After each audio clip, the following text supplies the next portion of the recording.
Good evening, Stunthanger fans. I'm Rusty, and this is the Friday night Stunthanger video chat.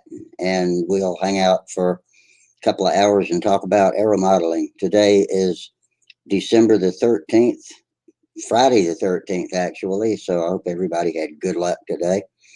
And so we're almost in the almost at Christmas time, and holiday season's rushing up on us. So hope everybody's getting ready for Christmas and having a good time. Hope some of you have vacation out there.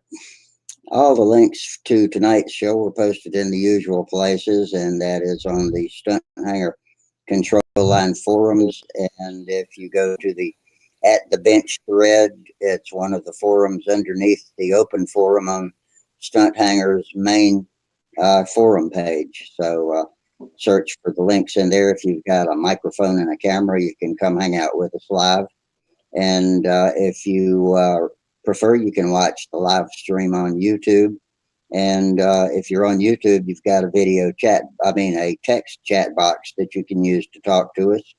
And I'll do my best to incorporate your conversations into our discussions, and y'all can blather amongst yourselves too if you wish. Um, so, if in case you're in the chat box on the YouTube, then there is a block dollar sign at the bottom called the Super Chat, and that's where, if you're so inclined, you can donate a little walking around change to me and Sparky, mostly Sparky.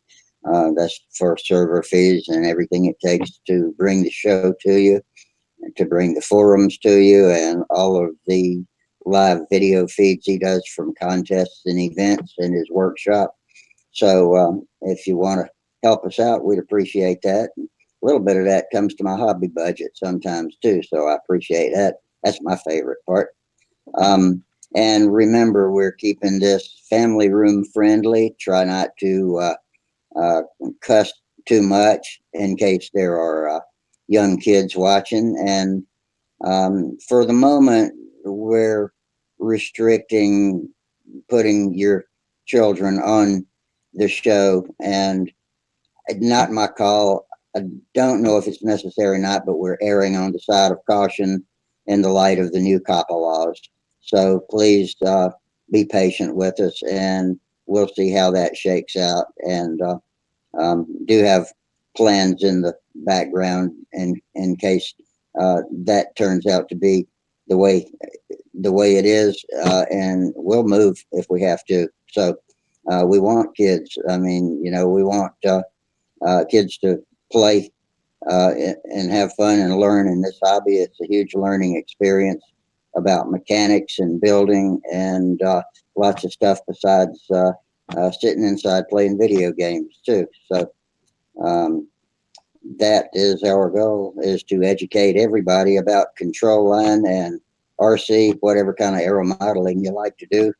And we'll talk about anything you like to do in your workshop. Planes, trains, automobiles, you bring it, we'll talk about it. And that being said, good evening, Tom. Tom Rammel's joined us. You beat the YouTubers in tonight, Tom. And welcome. How you doing today, Friday the 13th? Hi, Rusty. I'm doing okay. Not that suspicious or superstitious, I should say. No, neither am I. Although sometimes I will take slight precautions, like knock on wood or something. Don't doubt if that changes the fabric of the universe, but can't help to try sometimes. So um, between astrology and astronomy, I lean towards astronomy. So yeah. Uh, but anyway, Jackson Evely just joined us. He says, "Hey, Rusty, and all else in the hangar or shop. Hello from Kansas." Hello, Jack. I'm glad you could join us. So, what you got going on? Is the snow still on the ground? I hope it's not as cold as it was when we spoke Monday night. It's 14 degrees right now, Well, that's a lot so warmer. it's warmed up. That is it's Fahrenheit. supposed to get it's supposed to get below zero again tomorrow or tonight, late tonight. early tomorrow. Yeah, boy, But it was a dreary, cold, rainy day here. Now, by cold, I mean it was probably in the 30s when I woke up, and pouring rain. Didn't stop pouring rain or blowing wind all day, and that makes us cold here in South Carolina. So I guess it we'll depends on we'll what you're have acclimated to, we'll probably have snow on the ground here until March or so. really. So Um, it pretty much we comes got and stays, doesn't it? we got another 3 inches today. We had 4 inches just a few days ago. In Duluth, which is north of me, they have 41 inches so far this season of snow. Oh So it's pretty deep in Duluth right now, the man, snow. that's just inconceivable. I've never lived anywhere where there was snow like that. I've never visited anywhere where there was snow like that on the ground. So Um, the the very bottom tip of Lake Superior is where Duluth is in Minnesota. So that's right on the lake shore. And so they get a lot of snow up there. But that's this is now unusual, even which for lake Minnesota. is that? Lake Ontario, Superior, Lake Lake Superior. Superior. Okay, I'm looking at my globe right now. Yeah, that globe's becoming unreadable. I really want to get a new one. It's that sepia colored globe, and it's kind of faint looking. In my when Al was little, he used to eat ice cream and see how fast he could spin it, and so it's it's time for a new one, I think. One of Um, my it, astronomy guys that I watch on YouTube has a globe of Mars. They've now got from the what is it called, the Mars orbiter. They've got enough recorded of the surface of Mars to create a full globe all the way around, and it's pretty well mapped out, and it's a beautiful globe. Um, and I'd love to have one of those, a Earth globe and a Mars globe sitting next to each other. And it's yeah, a gorgeous piece of work, but I bet it costs a small fortune to buy one. I read today that they had the first electric powered de Havilland Beaver airplane, full size airplane, flying just 2 days ago was the first flight. And there's a company in Canada. They have 41 de Havilland Beavers. Of course, most of those are gasoline Yeah, powered engines, but they have one that they've converted to electric. It's got a 750 horsepower electric motor in it, and wow, that's a they're lot of not horsepower. So yeah, they're not flying it yet with people on board. I mean the pilot's on board, but I mean they can't take passengers yet because they they do these tours around the area where they are based, and so they take people up. People pay to take a tour on the de Havilland Beavers, yeah, and so they can't use the electric one for the tours yet. It still needs to get approved by the FAA. I wonder But what they're kind of work. range it's got. Do you know? I don't know. They didn't talk about that yet, um, and I don't know anything about the batteries. Or I would Yeah, imagine they're some kind similar of to what they're lithium. using in electric cars and stuff. But Yeah, I don't know that for sure. yeah. There's a pretty good new battery technology out now, and if they can get just over a couple more hurdles in the materials sciences, then truly useful, long-lasting batteries are going to be available. We're not quite there yet. Graphene might be a material that they can make batteries that are quick charging, lightweight, and a high amp hour ratio. So I hope that comes soon because we really need it as bad as we want to make electric cars a reality and electric airplane. Can you imagine even especially like what you're talking about? People used the de Havilland Beaver for tours, and that would make a tour so much more pleasant to just purring along in the sky instead of the roar that a gas engine or gas engine plane makes or a jet turbine. It's just ear splitting. You have to yell to be heard or have headphones on. And with an electric plane, all you would have would be the wind noise. And I wonder how much noise the wind really makes. We'd find out soon. Yeah. The one I think the one they showed in the photograph was a seaplane, a de Havilland Beaver on pontoons. Now, I was I'm not sure how that works in Canada. I would think they would be pretty much frozen over too in Canada, but maybe it's amphibious. Maybe it has wheels and floats. I'm not sure. Maybe. In super cold weather, I don't have a lot of faith in batteries either. Because the internal resistance climbs so high when they get cold that uh, uh, um, they don't allow the free flow of electrons the way they do when they're at a more ambient temperature like 70 or 80 degrees. When they get too hot, Yeah, it's the same problem, but yeah, in the cold, batteries are a little wimpy. yeah. My car, when it was below zero, it turns over pretty slow. Yeah, I mean, it even the gasoline engines, the oil and everything, it gets gets thick. higher Yeah. viscosity and Now, all that. cars that you buy from a dealer in Minnesota probably have a block heater uh, as a standard equipment, don't they? That you can plug You in. you can add it, but my cars don't. None of my Really? cars have a block heater. And normally I keep my car in a garage, but the one that I drive in the winter time sits outside all the time. So it's kind of tough starting when it's really cold. Yeah. If you need a, if your battery sounds like it's getting a little tired in September, you better go ahead and get one up there, I suppose, because it's not Yeah, going to make it when October, November, December come. right. This is a brand new battery I just got a few months ago. So, Really, but I it guess. started okay. It's just when it's that cold, it just turns over slower because there's Yeah, so much like I resistance.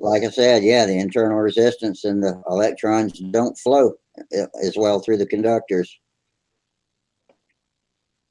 And semiconductors, speaking of conductors, semiconductor technology has been coming along lately too. So that plus the new materials technology are two things that will really benefit the battery market.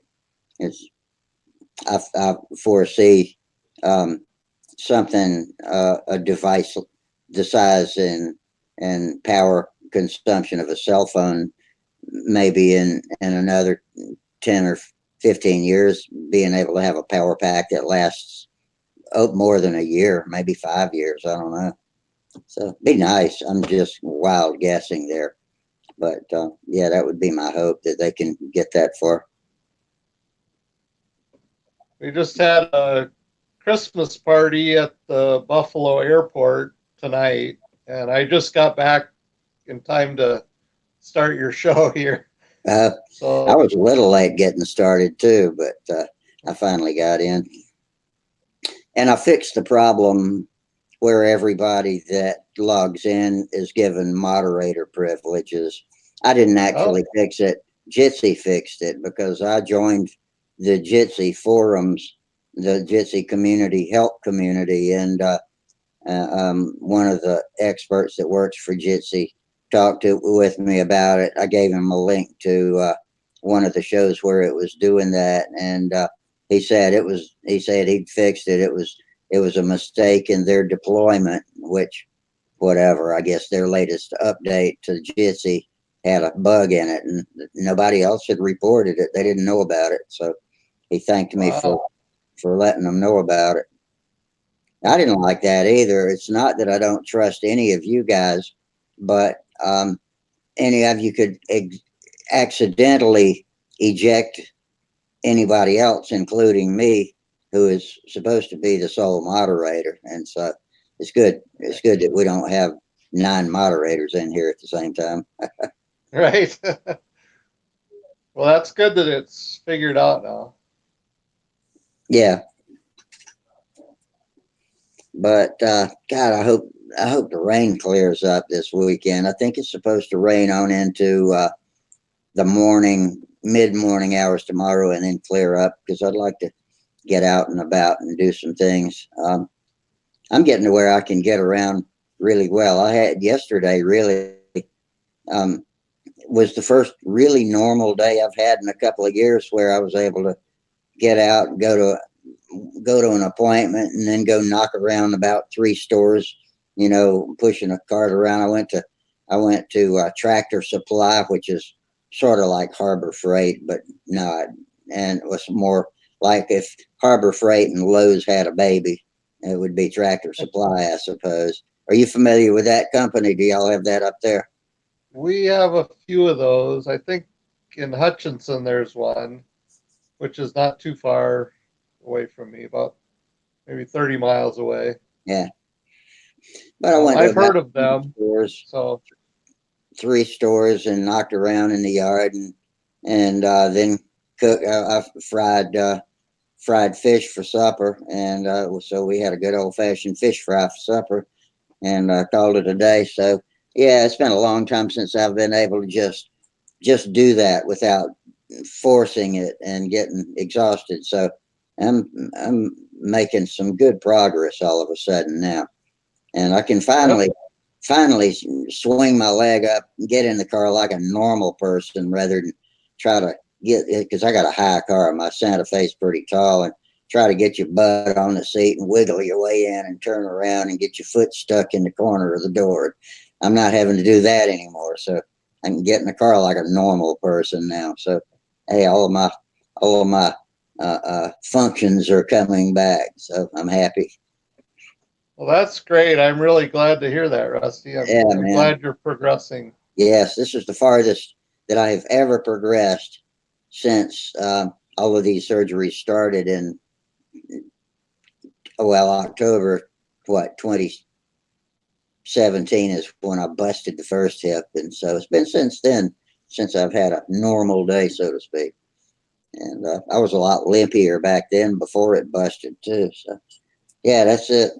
That's it. That's Well, all for the geezer gripe session. But hey, we're good. if you have rainy weather, that means you can go out to the shop and do some work in the shop, right? It does, yeah. Which I didn't today. Wasn't able to get out there, but this weekend I'll have an opportunity to. So I need to be able to come in here and tell y'all that I've been out to the shop. I've been talking and running on memories for long enough to where I'm running out of stuff now. So How far is it from your house to your shop? Is it I a haven't measured it. I think it's about 150 feet. I think okay? through the backyard. And so that's not too bad. It's mostly grass. It's a little bumpy, if for somebody who has trouble walking, but with the cane or with the rolling walker, um, which I probably should take out to the shop with me, just for safety's sake. With either one of those, I can get out there fine, and then once I'm in the shop, I can put all that away and move around and Okay. just try to stay off the concrete floor. I need to get some more soft, cushy mats to put around my work areas. Mine are getting kind of worn out and chemical burned, and that makes it a lot easier on you because that cold concrete floor really will suck the life out of your legs. Sure. And here comes John? JM. Yeah, John Don? Miller. Yeah. Don? Sometimes I have to think to translate the Hey, initials to Don. the name. But, hey, John, Hey, how you doing? we're good. How Can you you hear doing this me? evening? Yeah, You we can hear got me? Okay. 10-4. I'm doing okay. Well, We got some happy Friday the 13th. yeah, we got some snowstorms heading in for the weekend, but it's just rain out there right now. Yeah, that's what it's doing here. I think it's rained since this time yesterday without stopping, and I think it's going to clear up about lunchtime, maybe before tomorrow. Kind of chilly for me, and so hoping we'll have a good weekend. I'd like to get out and move around a little. Yeah, that'd be nice. Oh, while we have a little dead air for a second here, I want Gary Sinclair. We're almost wrapped up with the calendar with everybody's airplane pictures and everything.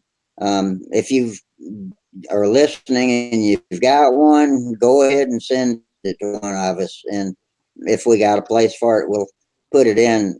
But Gary, I think before we finalize it, let's talk on the telephone. And either tomorrow or Sunday. I think tomorrow late afternoon may be a good time for us to hook up. We can get in email first, but let's do talk on the phone tomorrow or Sunday if we can before we finalize the calendar. Um, and that's all I got to say. Since Gary, I know Gary's watching, I wanted to make sure I said that before I forgot. And new calendar will be out soon. And here Hey, comes Denny. Denny. He's, hey, Denny, how you doing tonight? I don't think you can hear us. Not yet, maybe.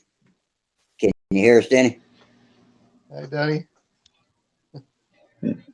Maybe he doesn't have his ears in yet.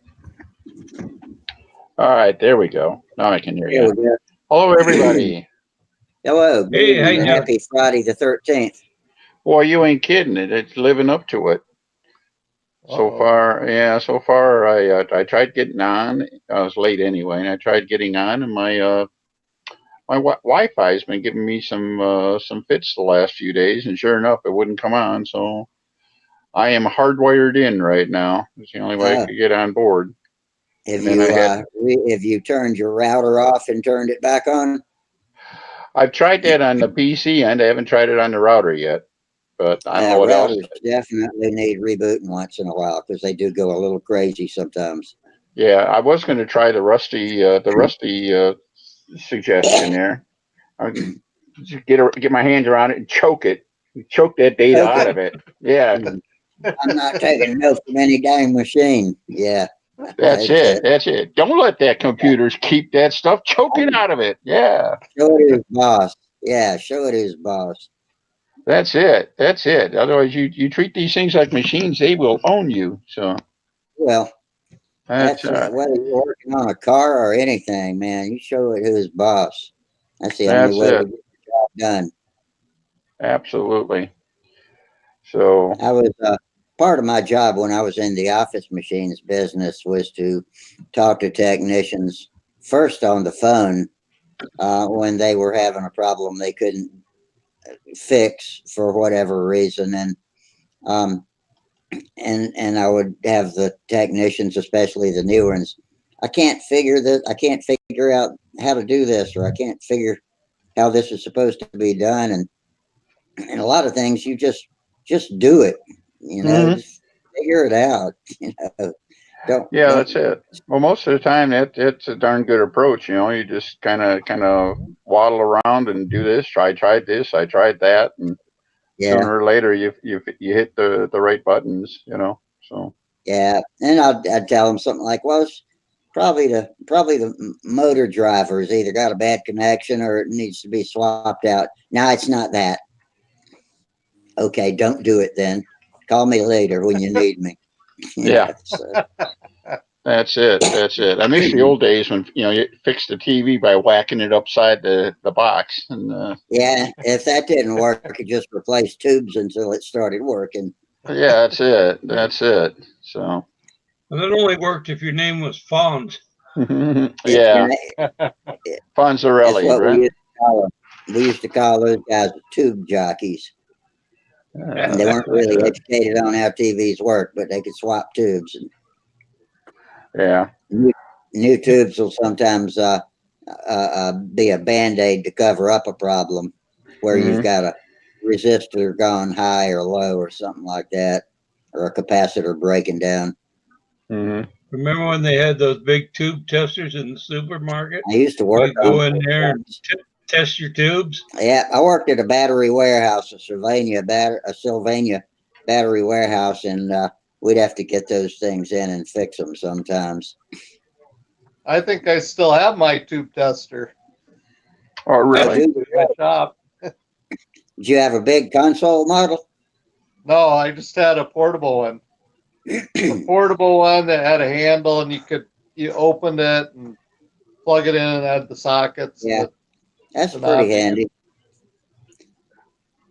Now even Well, VO meters have transistor plugs on them. I never used any of those transistor testers, but they're on a lot of meters and oscilloscope. if, I haven't used that if tube anyone, tester in years. There's hang nothing on to with it tubes because anymore. hang on to it because if anybody gives us an E impulse, everybody will be wanting tubes because the Yeah, maybe tubes so. will withstand that. The solid state won't. That's it. Yeah, that's probably true. It would. Now, a lot of audiophiles might still be using tubes. I don't know if that's still in vogue or not, but audiophiles were um, a tough customer to change over to solid state. When tubes came out, they swore that the tube sounded better. Yeah. But Yeah. The I think we guitar were amps. talking about, I think we were talking about the ability of the ear to discern certain frequency ranges the other night, or the eye to see certain light frequency Hmm. ranges. And some of it's in your mind, and some of it's probably for real. I guess some people are more sensitive than others, but Hmm. Hmm. I think ham radio operators took a while to switch over to yeah, solid I state was going to also. mention that. I was going to mention that. I'm a ham radio operator, and we used are to you? insist that the best audio came through the old Collins and Hammerlands and that with the tubes. The solid states just couldn't match them. Hmm. But I run a 10 tech now, and that's all solid state, and they don't make them anymore. The company uh, they lost a big government contract, and they went belly up. But that thing is a very sensitive receiver, very sensitive. So I think they finally caught up with the solid state up to the tubes, or Yeah. got close I had enough. an old ham receiver one time, but I cannot remember the brand name of it. It was a big old box, but the power transformer burned up in it, and I never did get a new one for it. But the last piece of tube equipment I owned and used was a Stromberg Carlson stereo amplifier, and that was a nice piece of equipment.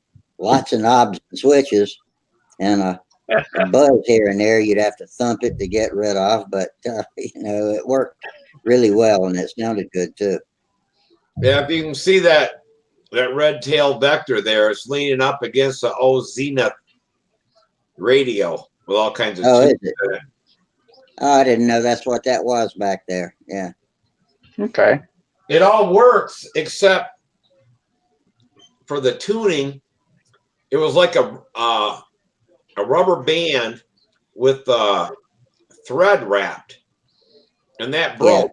So I can pull out from the wall and reach in and tune it by hand, but the little knob don't work. But it still picks up all the AM stations and stuff. Works well.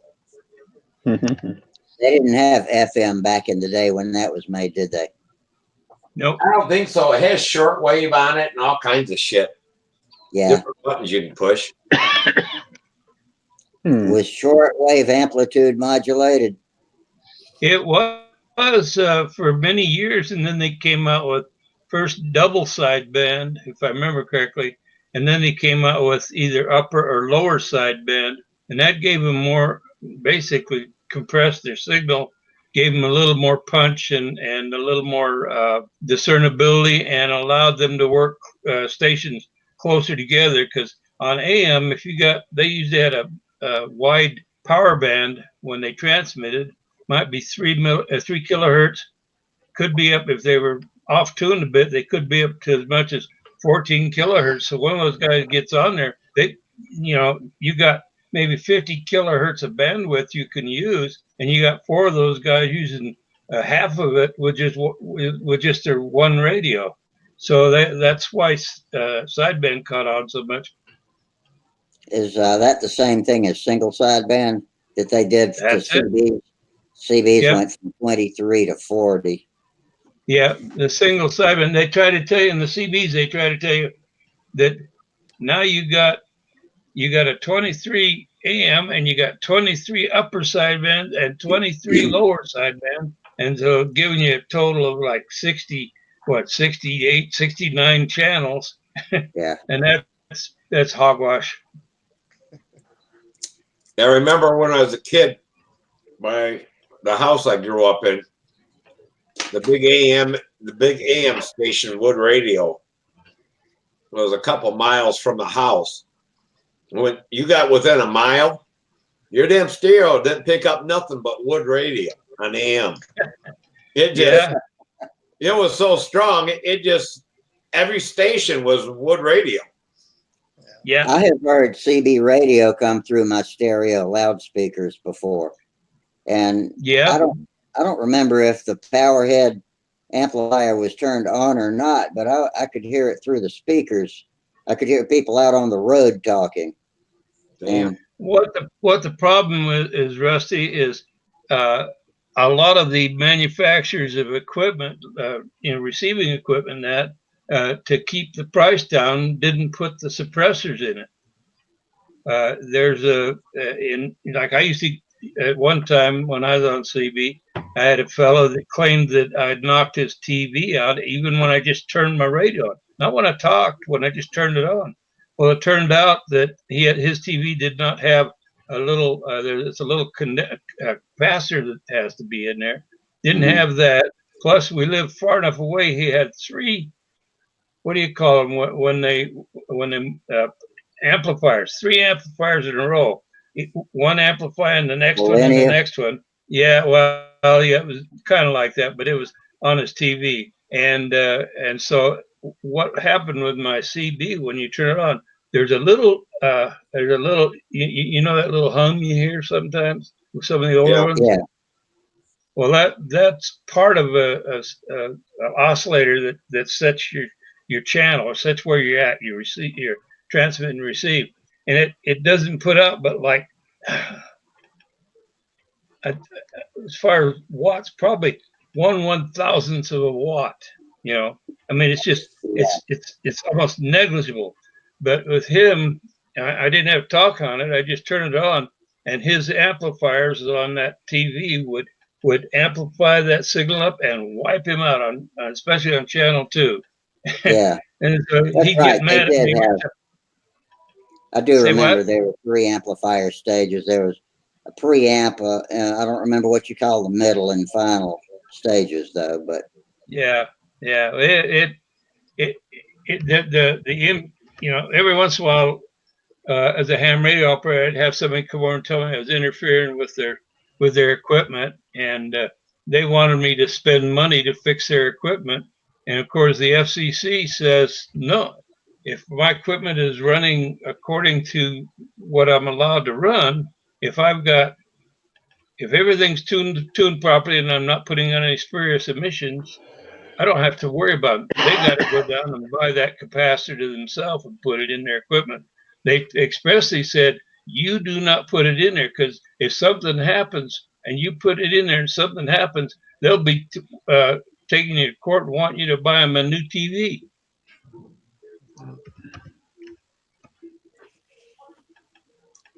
Yeah, stuff has changed, and you know, Yeah.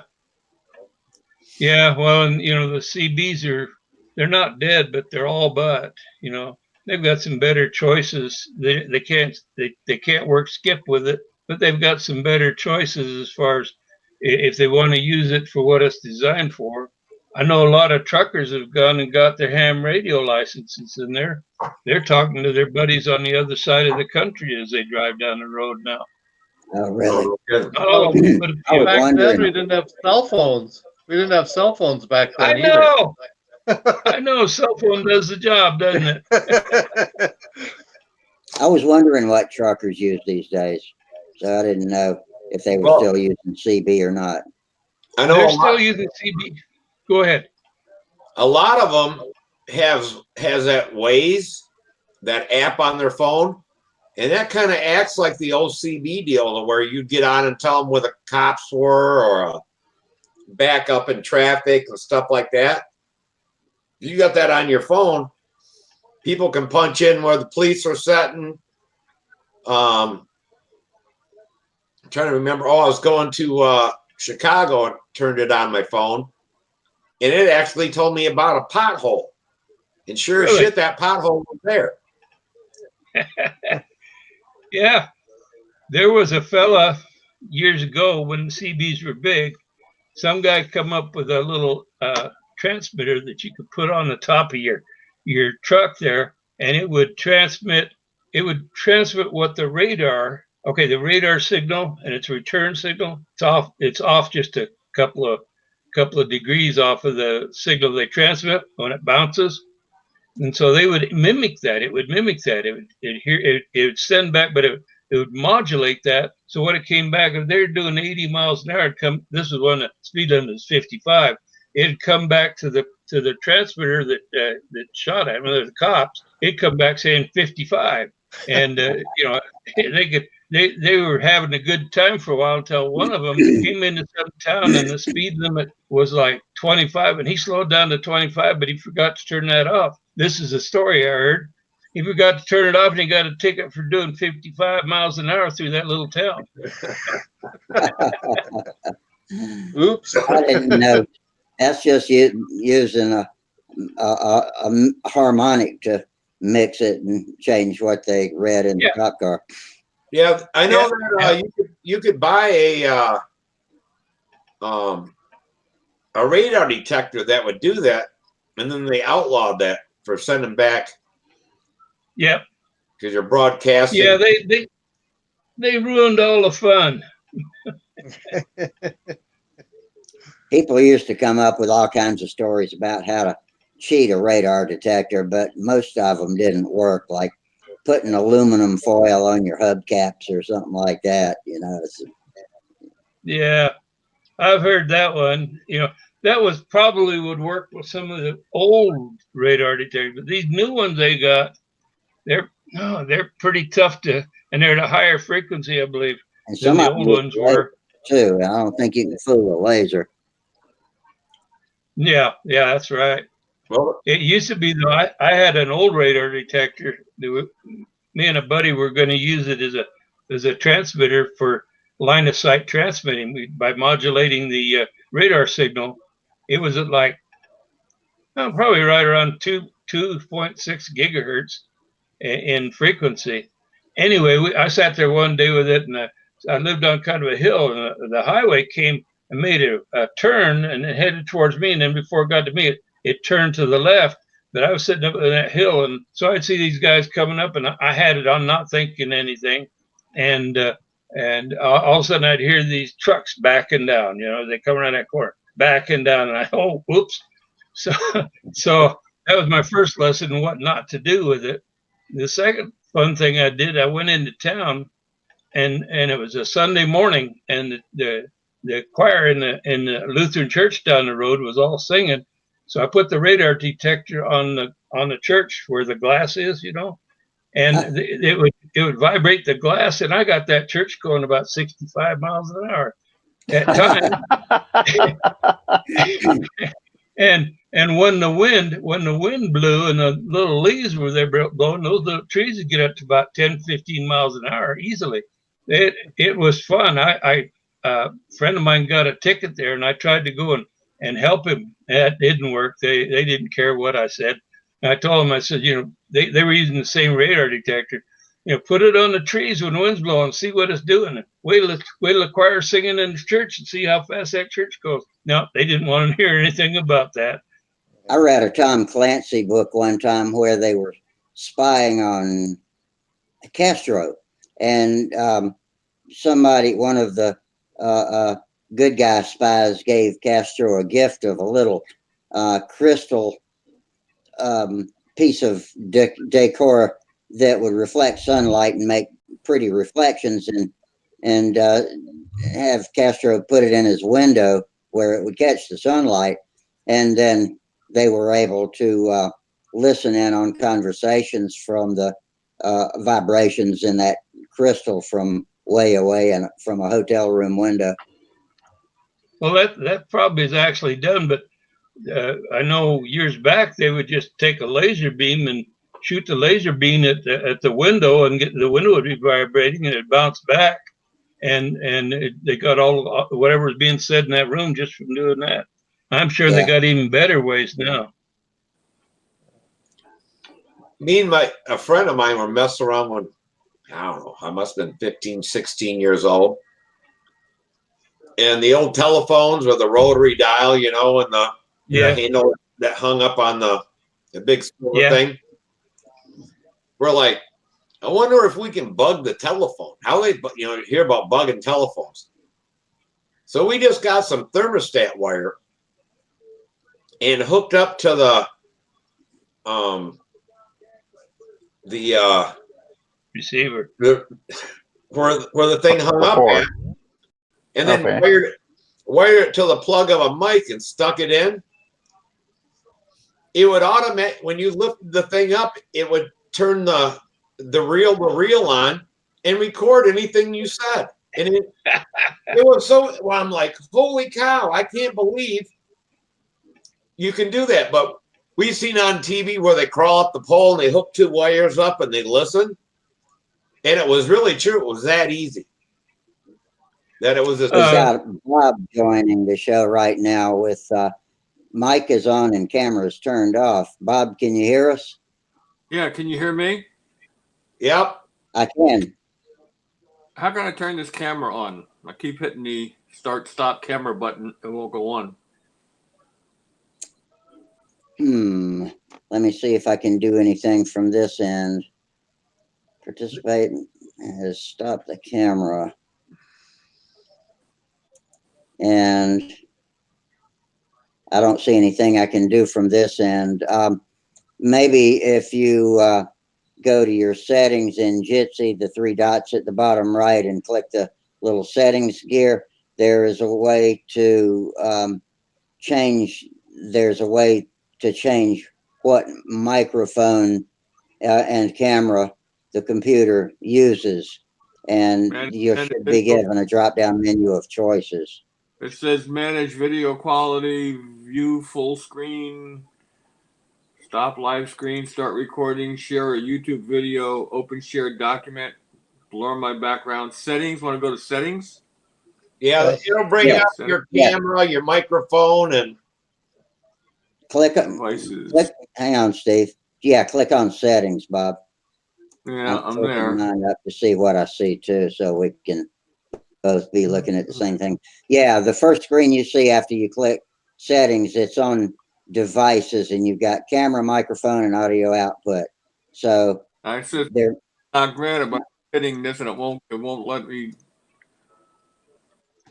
Yeah, when I go on this, it says participant has stopped the camera.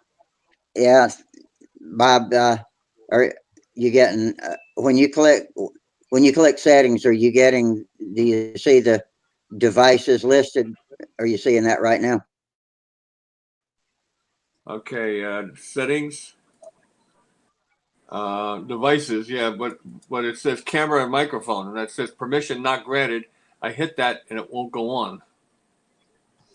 How about on your three buttons there where it says start, stop camera? That's what we're doing, Steve. Hang on just a second.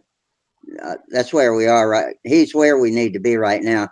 Where it says microphone, there's a little down arrow in the box? If you click that, are you not seeing a list of microphones to check? No.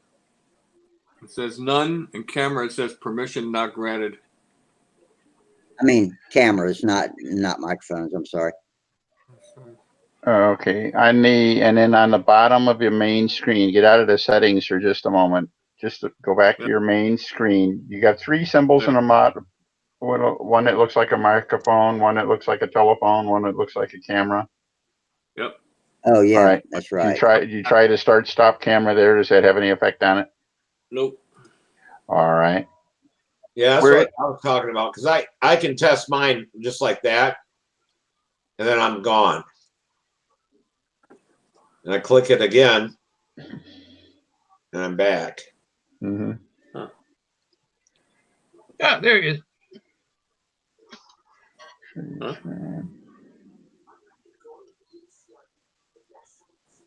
You look like you got a good signal, Bob. I don't know why we can't see you, but we can talk to you even if we can't see you. It'll be a good for you guys. Which browser are you using? Let's see. It says there's a browser warning here. We're afraid your meeting experience isn't going to be that great here. We are looking for ways to improve this, but until then, please try using one of the fully supported browsers. So, Yeah, are you using Edge or Chrome? I tried to download Chrome, but I couldn't quite get it to work. Okay, that's where that I think that's probably where the problem is. I've had no luck with the Microsoft at all. You know, the regular Edge browser. I don't know about any No, others. I don't think Edge works at all. But Chrome will, but I don't know why Bob's wasn't able to install correctly. But hey, Bob, we can talk to you without your, unless you've got stuff to show us, then that's a problem. No. But Now this way, Bob, you can sit around in your underwear, and we won't know the difference. we welcome your voice 100%. That's a great picture. I was reviewing Gary's calendar for the 2020 Hangouts calendar, and that picture you sent of the Genesis and you flying it in the background's great. Oh yeah. Well, yeah, the Caprice and the Genesis. Yeah. Oh, that wasn't the Genesis. That was Crossfire. Oh, was it? Okay. Yeah. Yeah. Yeah, that Crossfire's got to be one of the coolest planes of all time. Oh, well. I see on Stunthangar, you're starting to work on some twins again. Yeah, I got a couple of twins under construction. I got the fuse crutch done for both of them. I got the shells done for one. Both wings are ready for control systems. One tail is done, so I'm moving right along. Cool. Glad to hear it. How's Sam doing? Pretty good. She just took her last finals on Wednesday, so she's happy about that. Now, is she a senior or a junior or? She's a sophomore in college. Yeah. Sophomore. Yeah. Second year. What's her major, Steve? I forgot.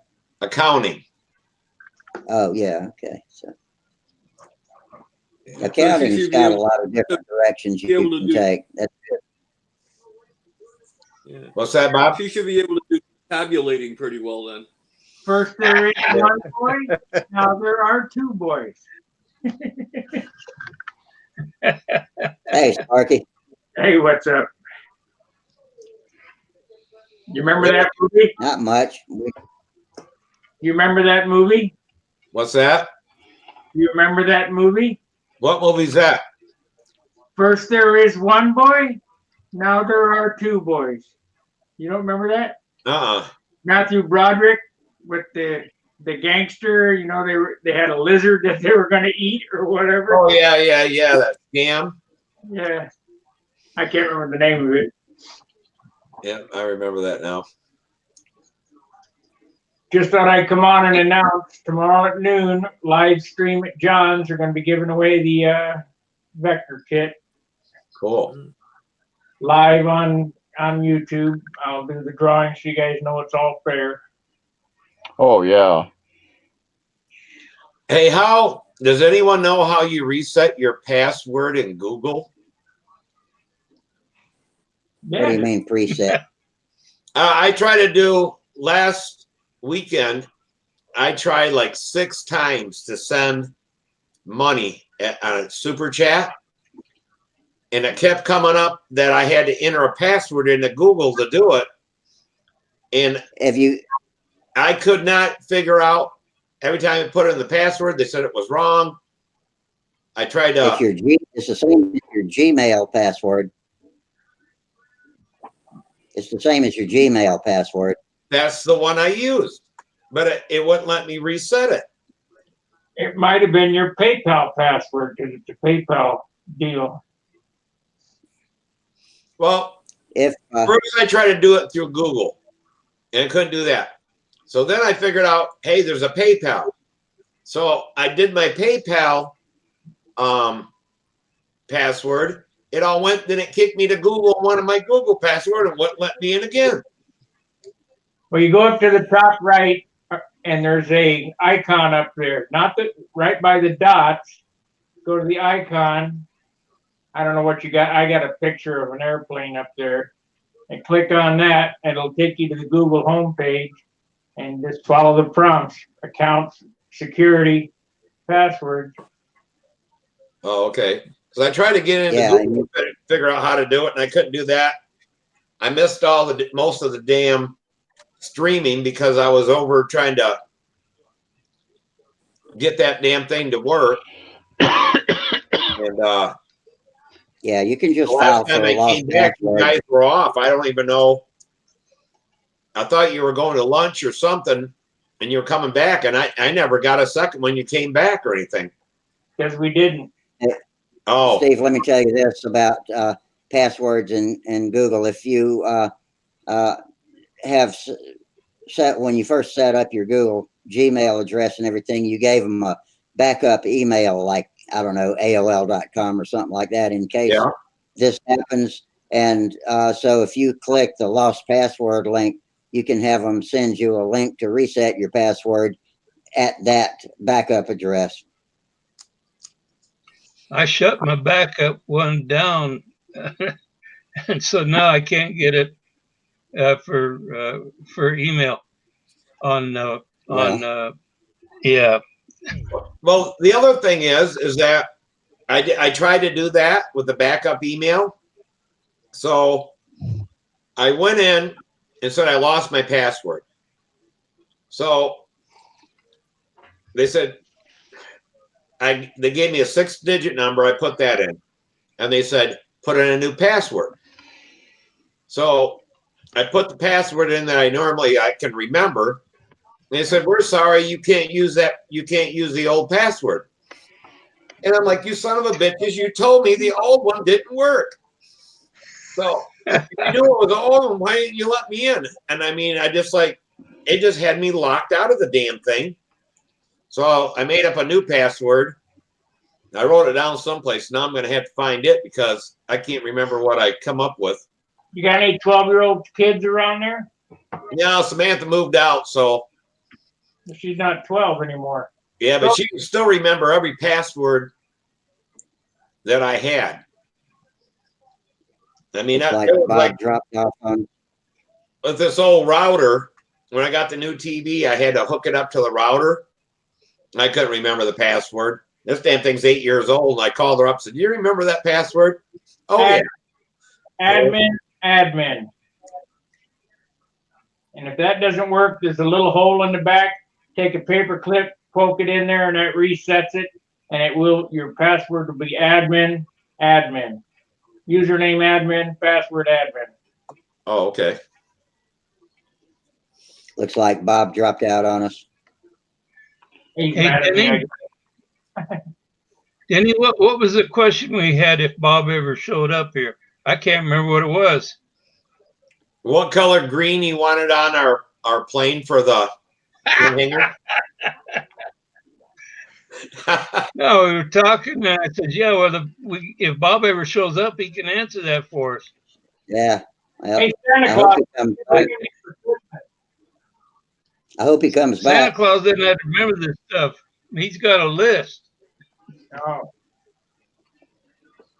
Better check it twice. I want something good. 2 pieces of coal, Sparky. Keep 2 that pieces of shop wood. warm.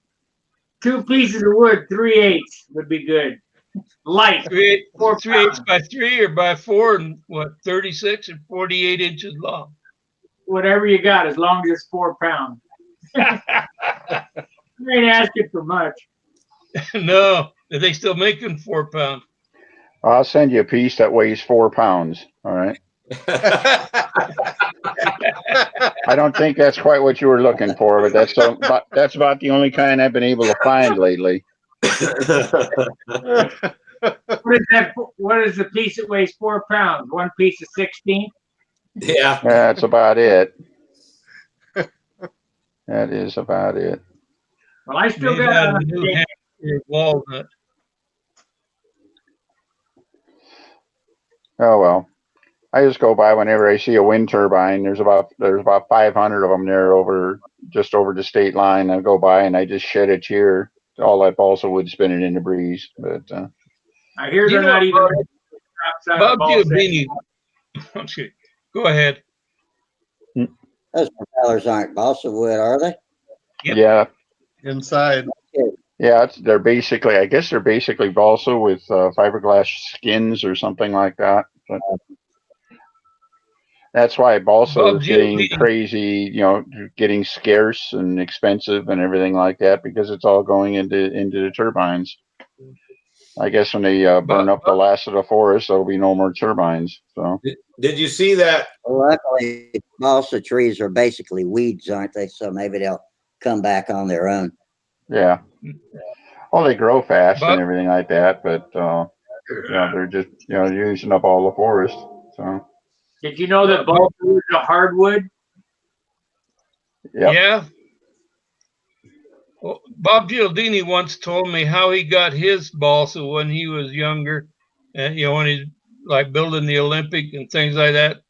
There was a company there in Milwaukee that was somehow they had a lot of old World War II life rafts. They were taking them apart and throwing the balsa in the trash can, and he and his buddies would sneak over the fence. Did you hear that? Sneak over the fence and go in there and go through those bins and take out what balsa they wanted. Gary Hayjack. Like back then. Gary Hayjack. Hey, Bob. A ton of that wood that you're talking about. I used it all blocks. They were a foot long, 2 inches thick, and 6 inches wide. They were light as heck. Yeah. World War II.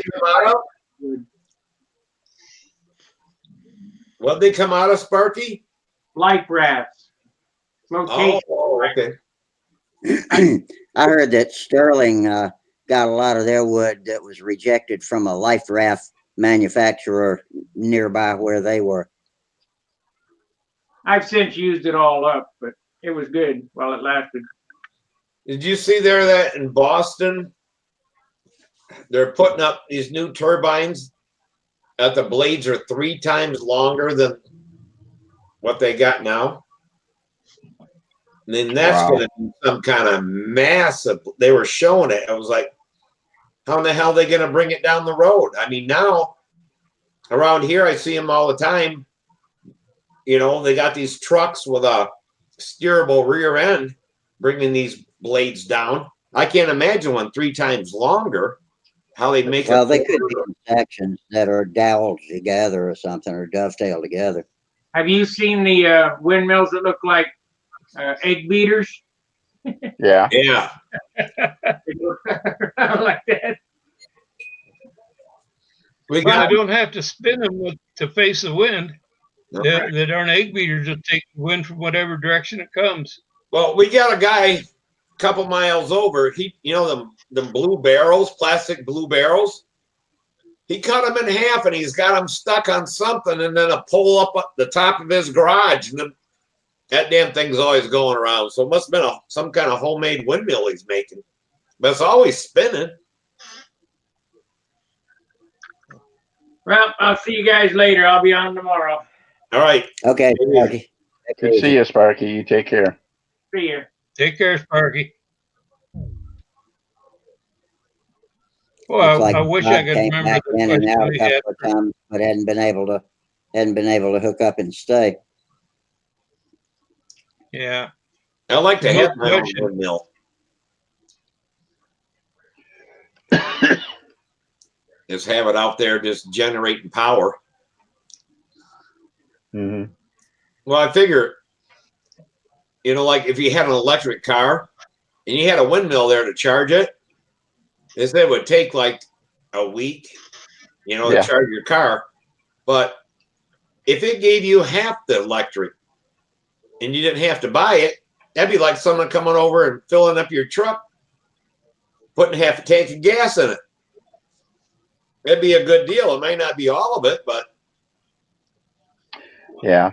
I like I the wonder what kind of power it takes to charge a car battery. Like, say, for instance, a Tesla battery from 0 to full. I don't know how many I don't have any milliamps that is. Here comes Bob again.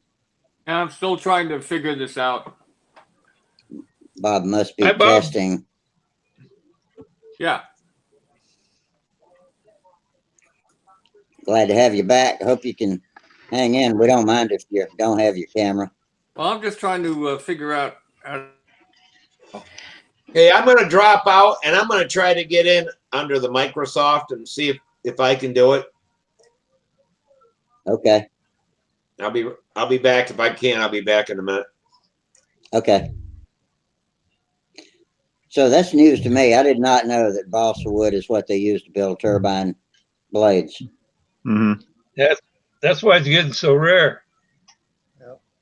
They're taking everything. Light, hard, it doesn't matter. They're taking anything. Now, balsa, is that a rainforest, indigenous to rainforest areas? Yeah. Ecuador, mostly. Is it?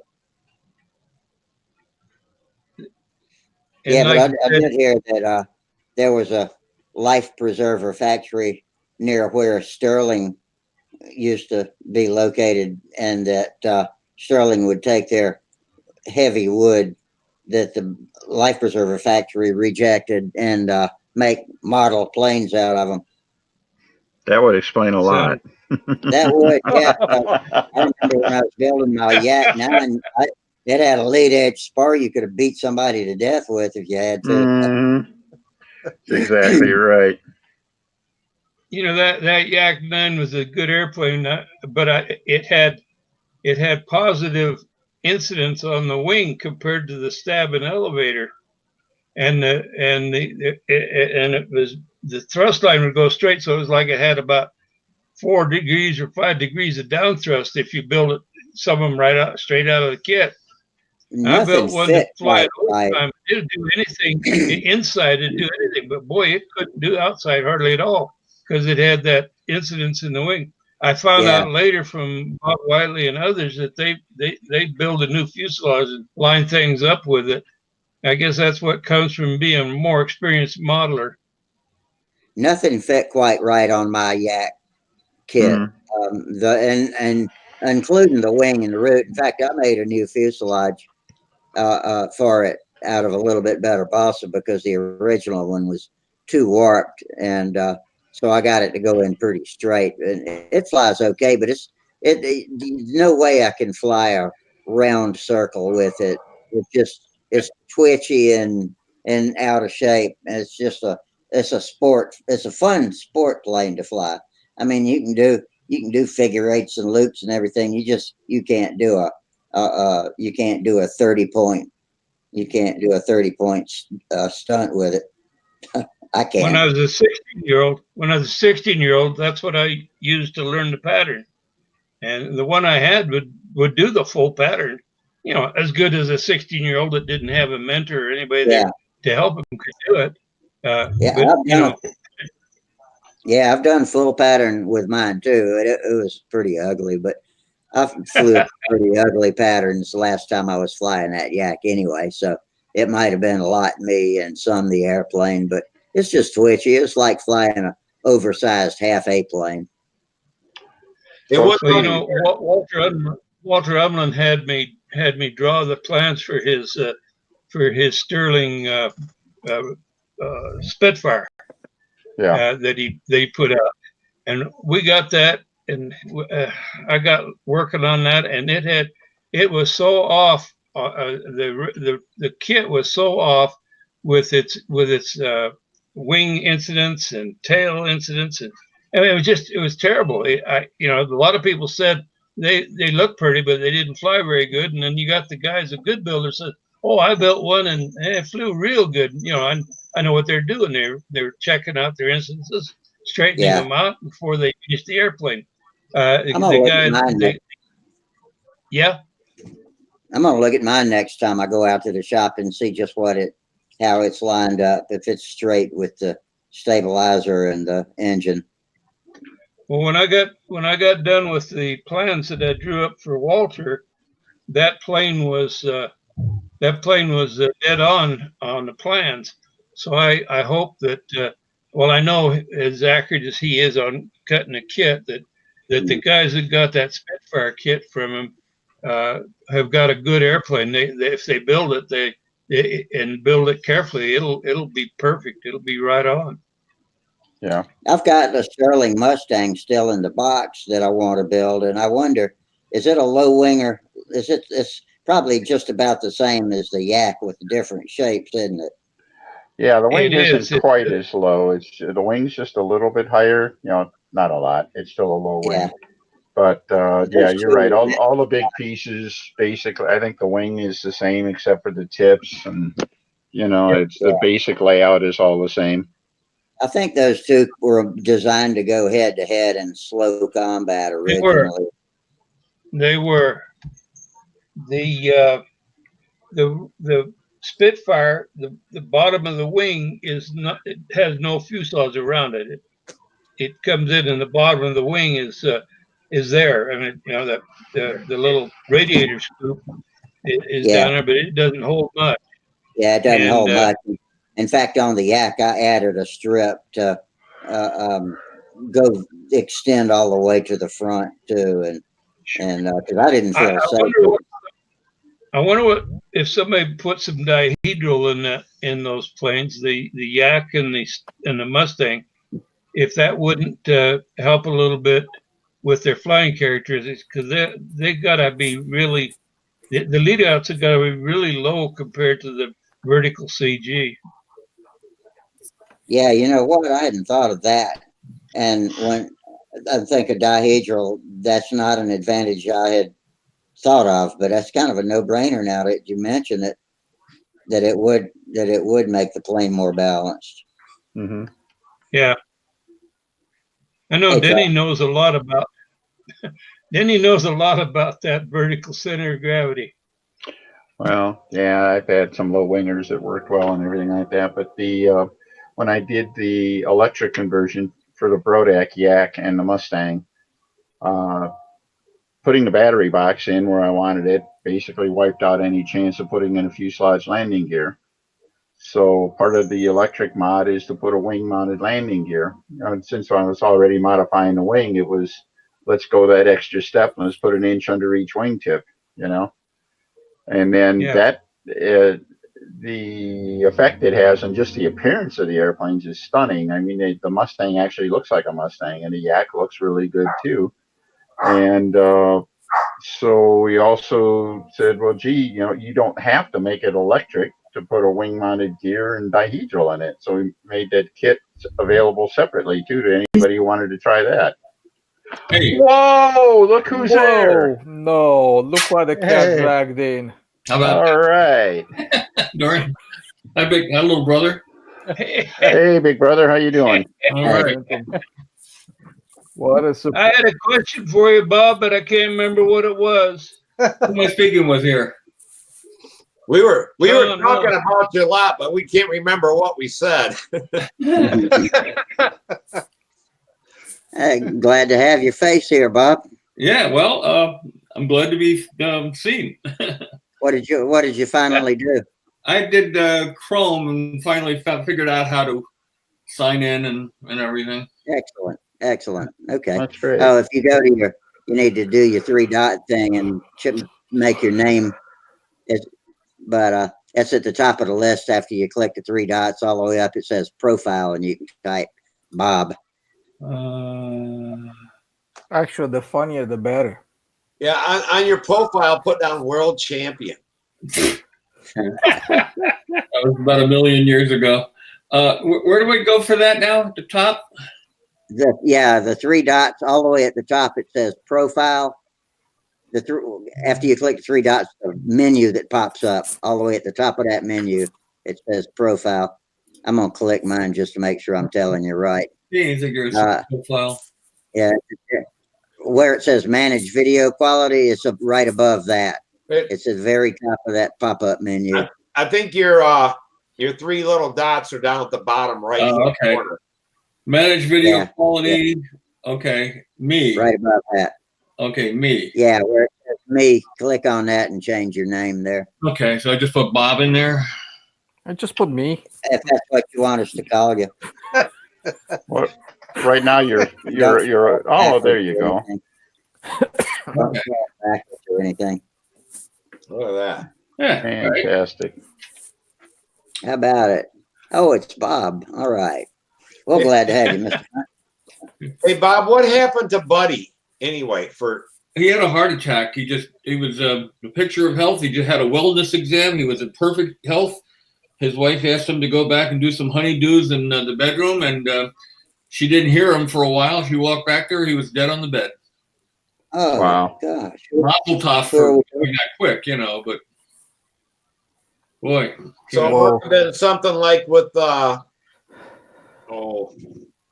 guy there in Alabama. Alan Parrott. Alan Parrott. No, Tom Morris. He died. Oh, yeah. No, he didn't. But he had a heart attack in the circle at Rodat. Yeah, he had a heart attack, but he didn't die. But they said that when they went in and cleared it out or whatever they did, it was a piece of black mass, and they had no idea really what it was. Wow. That he had no heart problems, no vein problems, and they figured it was maybe like an old blood clot that was in his leg. Well, I didn't ask Betty. I asked her the other day. I had to take her. She doesn't like to drive at all, and Buddy took her everywhere. So it was a pretty bad day, and I drove Ryan and her to his doctor's appointment. We talked a little bit, but I didn't want to pry too much, Yeah. But she said it was a heart attack, so. That's crazy. Yeah, Samantha was like, oh, my God. Yeah, it was a shock to all of us. Yeah, I'm sorry, I don't know who Buddy is. Can you tell me about Buddy? Buddy Weeder. Mm-hmm. Wow. Yeah. I've known him since 1959. The name is very familiar to me for some reason. Yeah.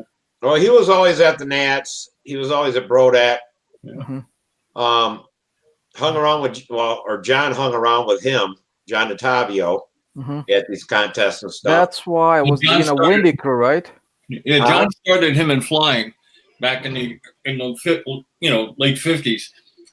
Buddy lived near Rich's hobby town, and he heard model airplanes over there, and he rode his horse. He had a horse, and he rode the horse over there, and he saw John flying, and John asked him to launch his airplane. So he launched the airplane, and John said, well, can you come here every day and launch my airplane for me? He said, yeah, sure, I like this.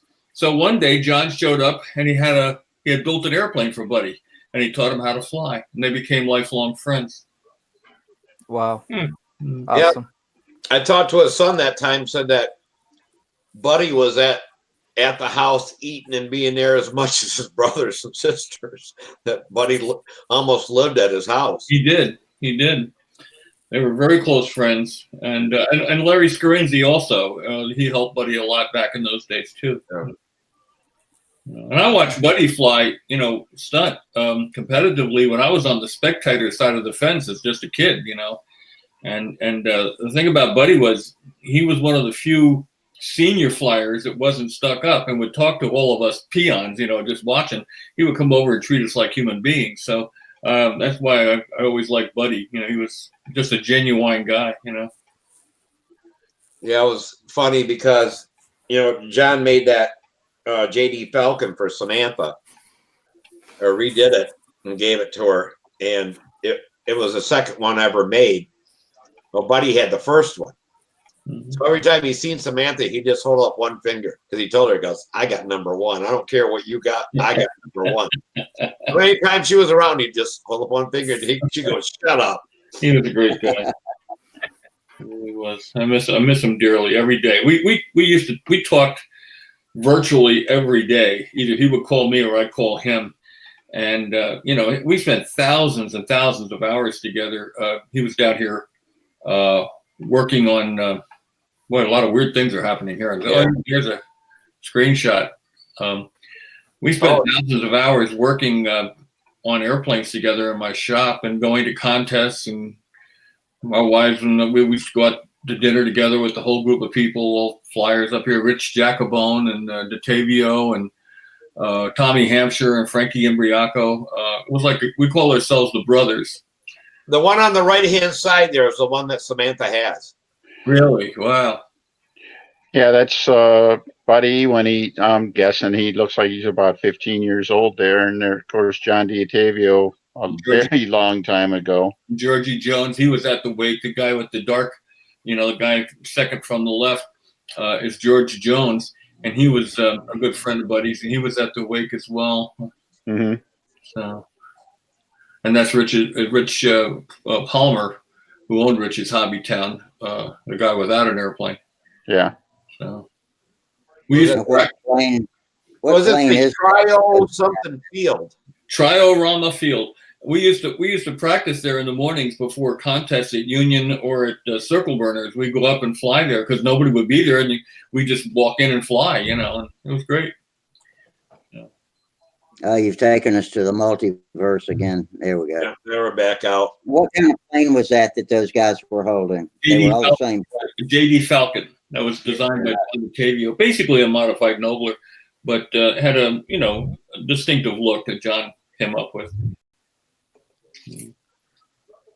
So. Yeah. He built the first one for Buddy, and then he built one for himself. And that's the one that Samantha has, painted the same way, everything. Yeah. Buddy flew another one. He had another one, and he flew it in '62. Maybe it was the same one repainted. In '62, he flew it to second place at the Nationals in Chicago, I guess it was, or Glenview, wherever it was in '62. And he missed winning by 2 points. And he had left out he did the hourglass out of sequence. So he lost 25 points. And he lost the contest by 2 points to Werwich. He would have beat Werwich by 23 points had he finished the pattern in sequence. Wow. So. Why does everybody's picture disappear on my computer? Rusty's back now. Sometimes it does that. It's a little slow to decide who's talking sometimes. It goes black in between. Back.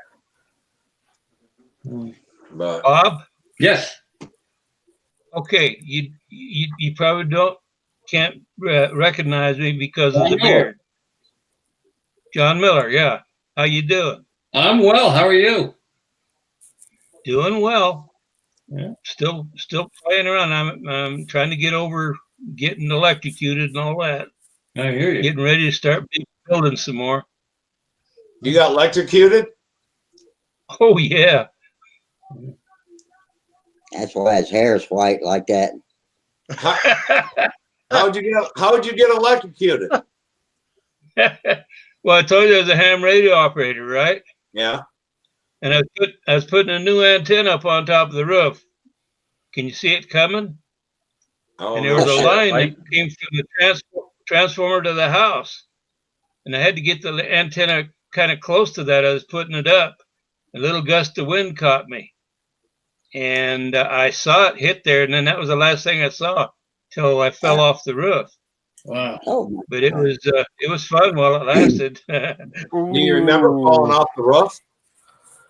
Oh yeah, I actually made myself fall off the roof. It was the only way I could get loose.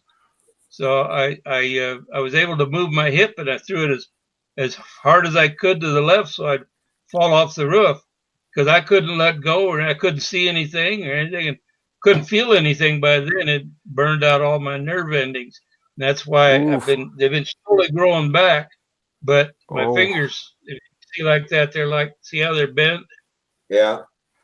Yeah, this one, that's as far as I can straighten out. This hand, I can straighten these 3 fingers out, but this one here stays bent. Wow. So, and my feet got burned. My feet are kind of black because of where they're burned. Oh my goodness, John. Lost one. My right knee got all burned right down to the bone. Gee, what? It's all been fixed, But I think you remember that, Bob. I think I went after I got out. I saw you at the VSC. Yeah. Yeah, I got hit. That's about 3 years ago now, and I was on a roof after it rained, and I pulled the electrical panel off, and was gonna manually start a contactor, and I touched the 24-volt wire. Well, usually you don't feel 24 volts don't do anything, but so much water in my boots, it hit me and it made me flinch. And when it made me flinch, these 2 fingers went down into the 480 3-phase. Oof. And it hit me, which I remember getting shocked by the 24 volts. Next thing I know, my phone is ringing, and they said, "Are you sitting on the edge of the roof smoking a cigarette?" And I'm like, "Yeah, I am." They said, "You can't smoke on school property." And I'm like, "Oh, I'm sorry." And I put it out. So I put it out, and I'm looking around thinking, what in the hell am I doing? Where am I at? I'm sitting on the edge of a roof that's about this wide, 3 stories up, just sitting there smoking.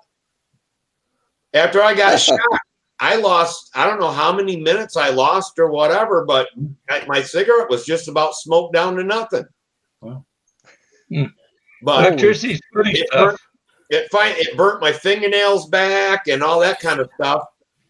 And it made my heel hurt really bad, but but I didn't get as bad as you did, but I'm glad the phone rang and woke you out of your unconsciousness. I could have went off backwards and it was all cement down below me, 3 stories. Yep. But I was how smoking a cigarette. It's like, damn, how stupid was that? But Are you sure there was a cigarette, Steve? Huh? Are you sure there was a cigarette? Well, were you smoking there? It must have been. Maybe I had it in my mouth, and when I got shocked, it just lit it automatically. Yeah, that's it. You guys know Paul Baluk? No. You know Paul Baluk? He's a friend of Billy's. He lives in Cleveland. You know him, Dennis. I'm sure you know him. Dennis still here? Yeah. Yeah. Dennis is here. Anyway, he got hit by lightning flying a model airplane and blew out the bottom of his feet and blew his thumb off his hand. He had to replace his thumb with one of his big toes. Damn. Wow. Yeah. Well, he got hit with a lot more voltage than I did. Yeah, it really. I don't know what the voltage is when it comes from the it's on the pole where it comes through the transformer and comes to the house feed. What's the voltage there? It depends. Probably know. 220. Most houses have. No, I was more. Have 2. It's more than 220. I know. I've been hit with 220 before. Unless you have a step-down transformer at the house. Yeah. From the pole of the house off the transformer, that steps it down to 220. But the thing is, the wire is so big, the amperage rating on that is probably 300 or 400 amps. And that's what's got you more than. That's what does the killing. Yeah. Yeah. Okay.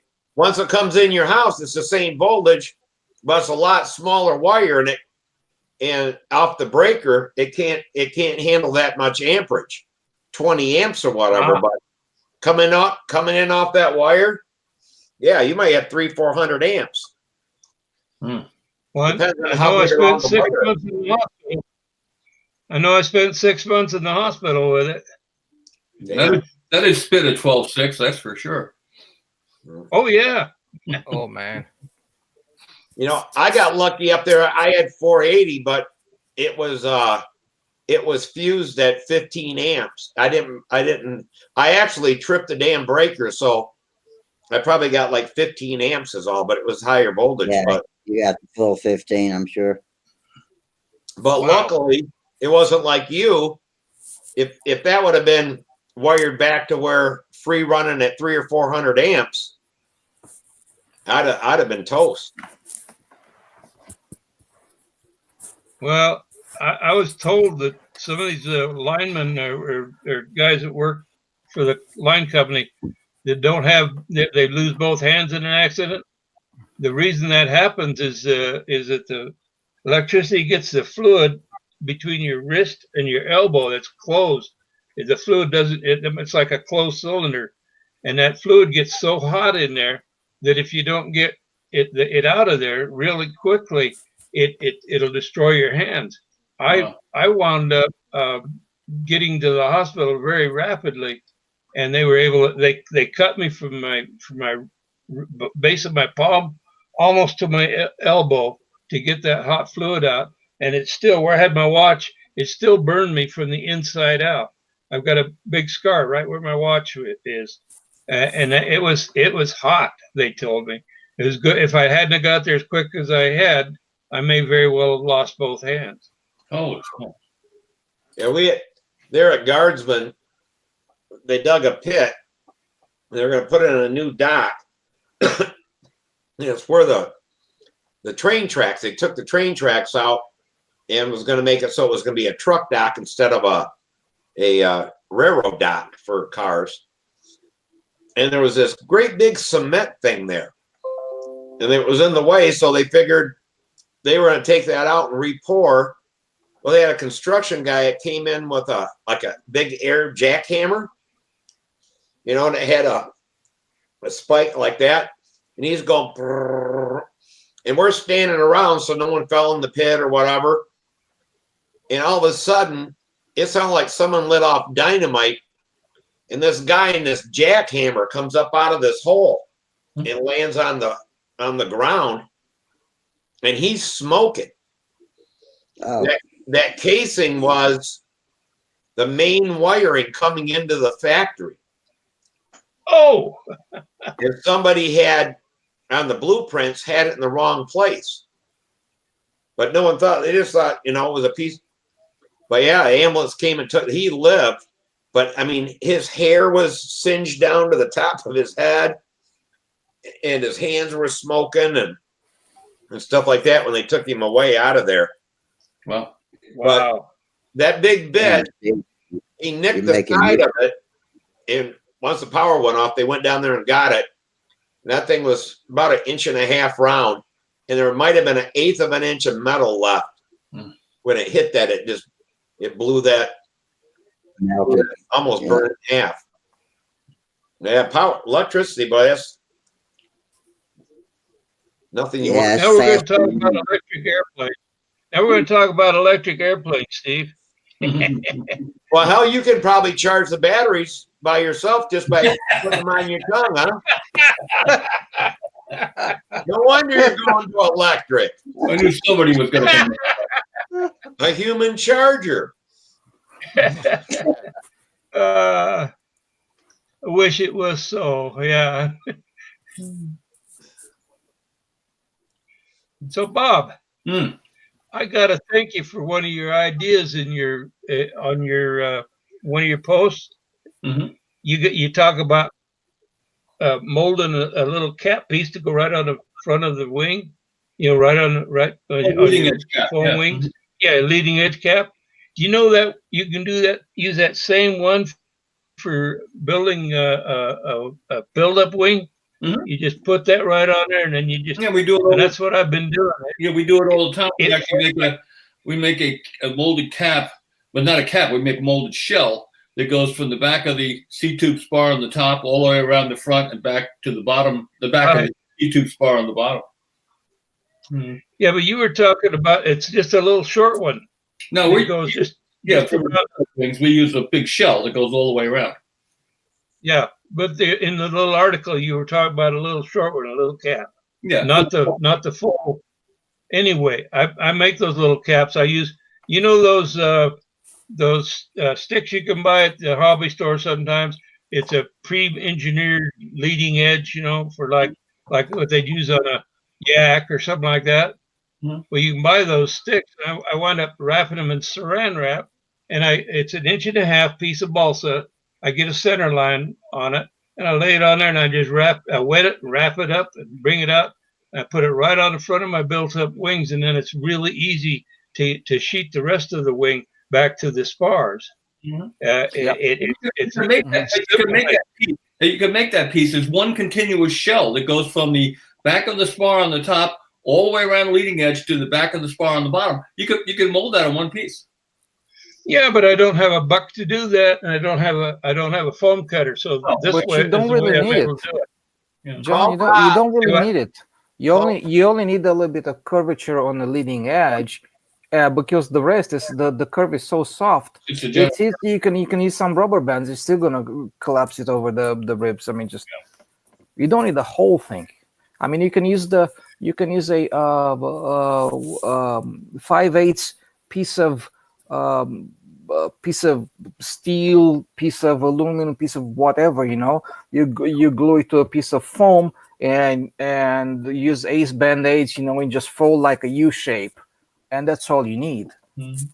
The rest, I mean, the one thing is like when you do your leading edge on your wings, I think you need to use like put the leading edge. If you have a stick over there, you put in a section like this vertical, right? So it's gonna fold over. You don't want to put like a biased 45 degrees, like a twister, for example. Yeah. Right, Bob? Well, what I do is I measured how far around it is. In my case, it's 1.5 inches. So I cut a strip 1.5 inches wide, lay it on there, and it comes right to the edge. But see, on the wings, I use it. I use a millennial wing jig, and so I've got these little 1/8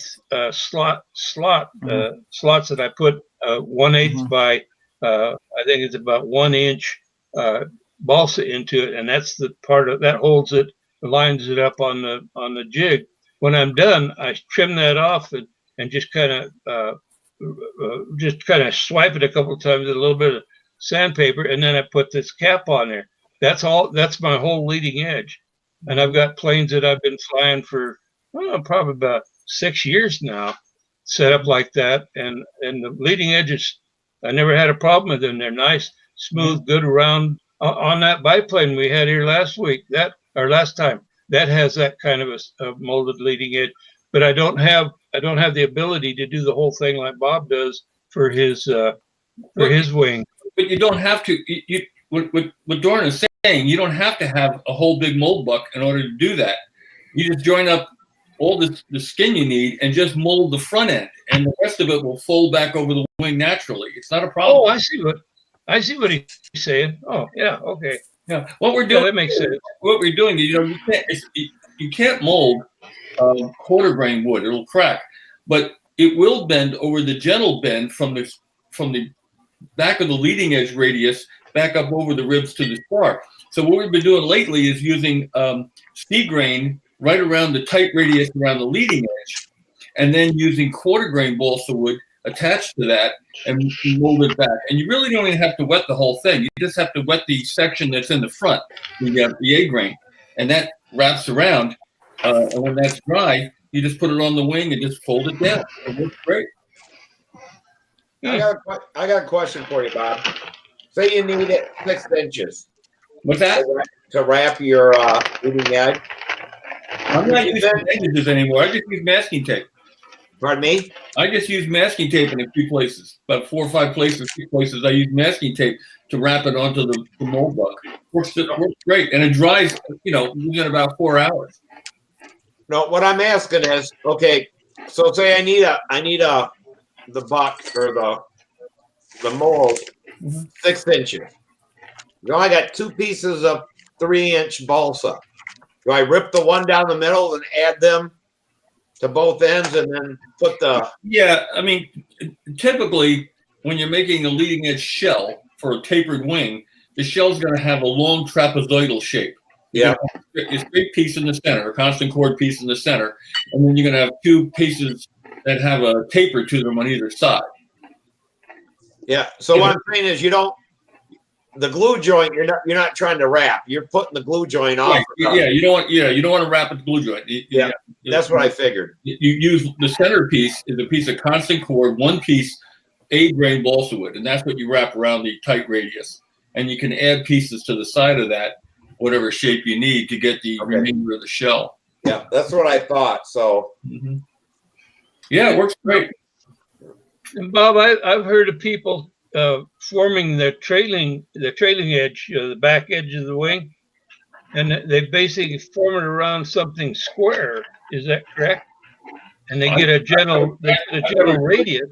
I've never tried to do that tight a radius, but you can mold a round if you want to do a leading edge for a stabilizer or leading edge for elevators, whatever. You can mold that tightly. You can get it down to like an 1/8 inch radius, 1/4 inch diameter wrap. That's not hard to do at all. You got to soak it a little more. And what I did was I went and got a steam cabinet. I've got one of those. I forgot the name. They make a steam generator. I made a steam cabinet. You throw the wood in there, and when it comes out after about an hour, you can make pretzels out of it. I mean, it's amazing.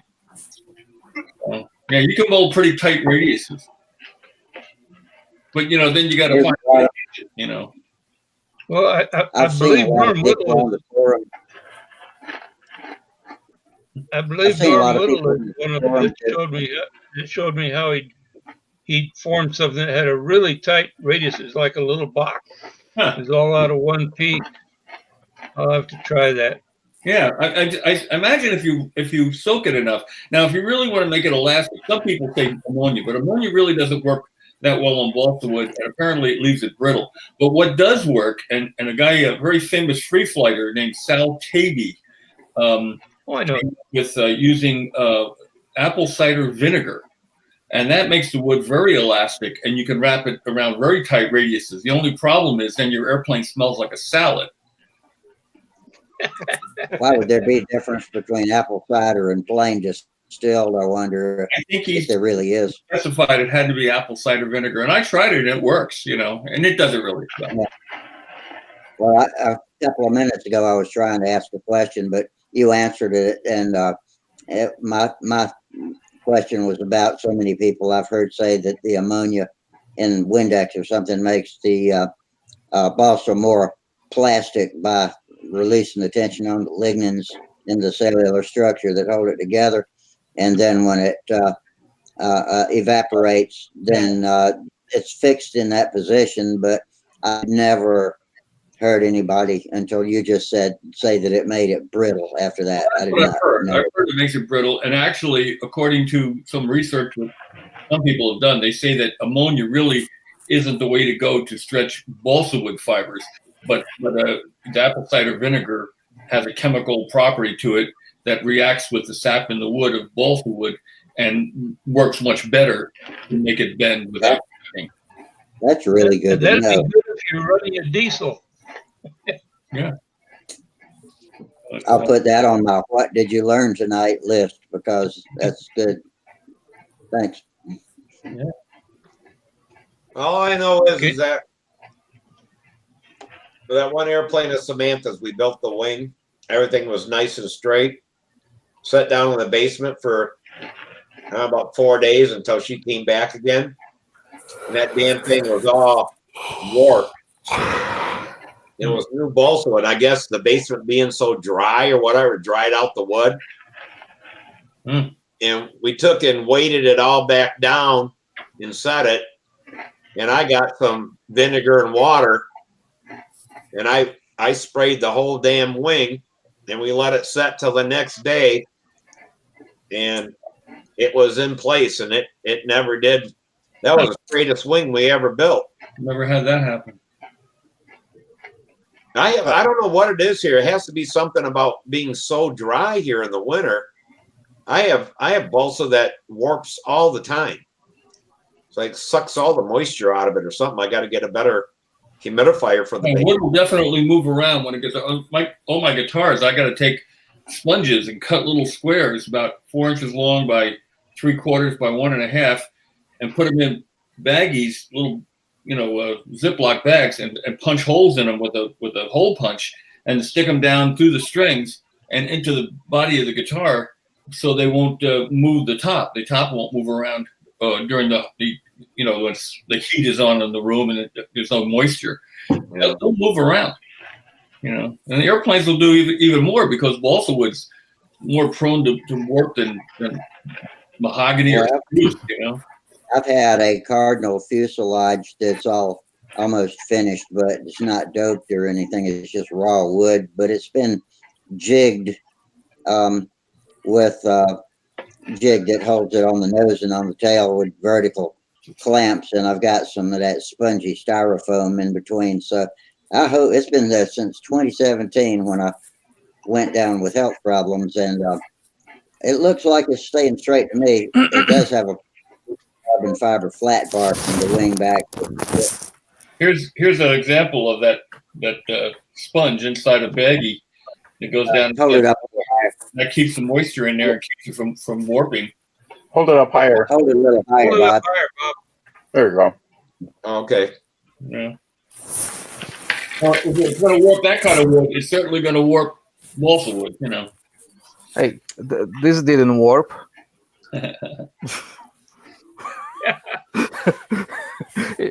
It doesn't warp if I want it to. Yeah.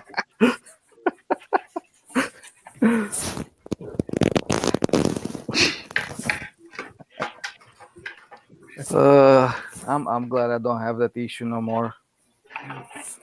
What's that? I'm glad I don't have that issue anymore.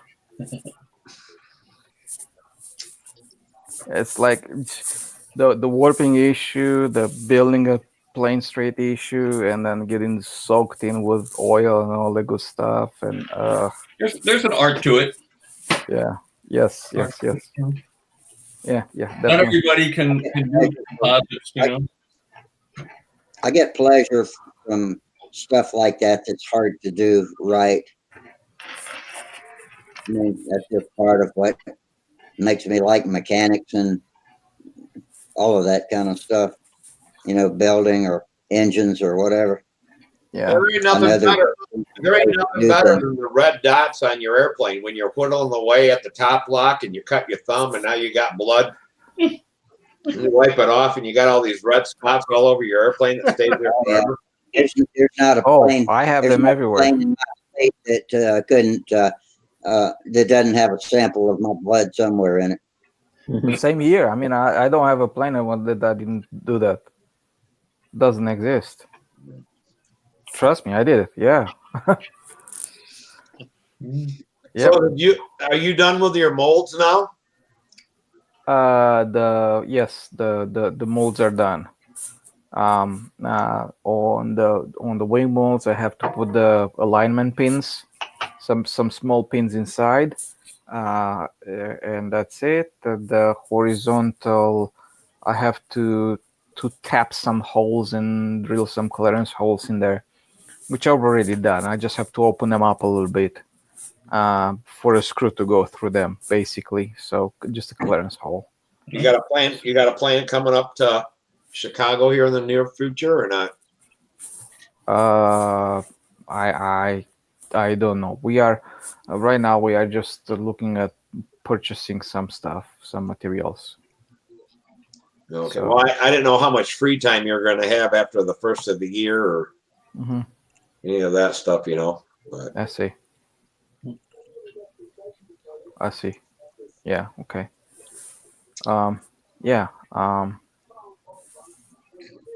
yeah, what can I say? I don't know. I don't know when I'm gonna be there.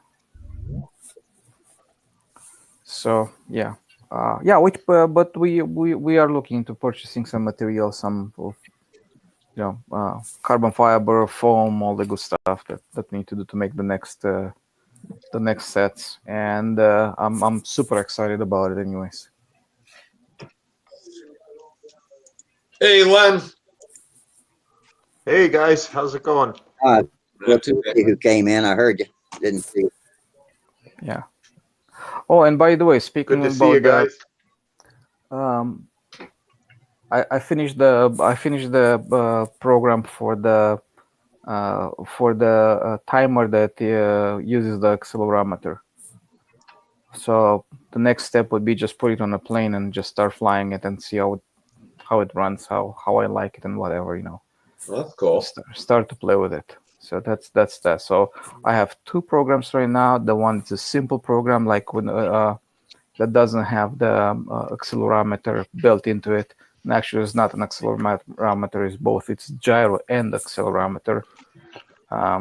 It's a MEMS, the one I use. So I have that one. I have the simple program, which is just a timer. They have pretty much everything you want to have in it. A custom takeoff, custom landing, a body in the center. The simple one has a constant RPM plus a gain. The other one has, in a body of the throttle, has the closed loop PID on a sensor, basically, that holds the. I don't know who was in. What was it, Monday night, and we decided that the Stunthangar group here is gonna build a consensus airplane that we're all gonna build. Yeah, that was John. I was in the kitchen when y'all were talking about that. Yeah, the only I thing didn't catch the whole thing. the only thing that we came up for sure was so far was the color, and it's going to be green. Black Hal. Design. All right. And the The name, Black Hal. you're going to call it the Jackalope. Comes up green, you are on your own, pal.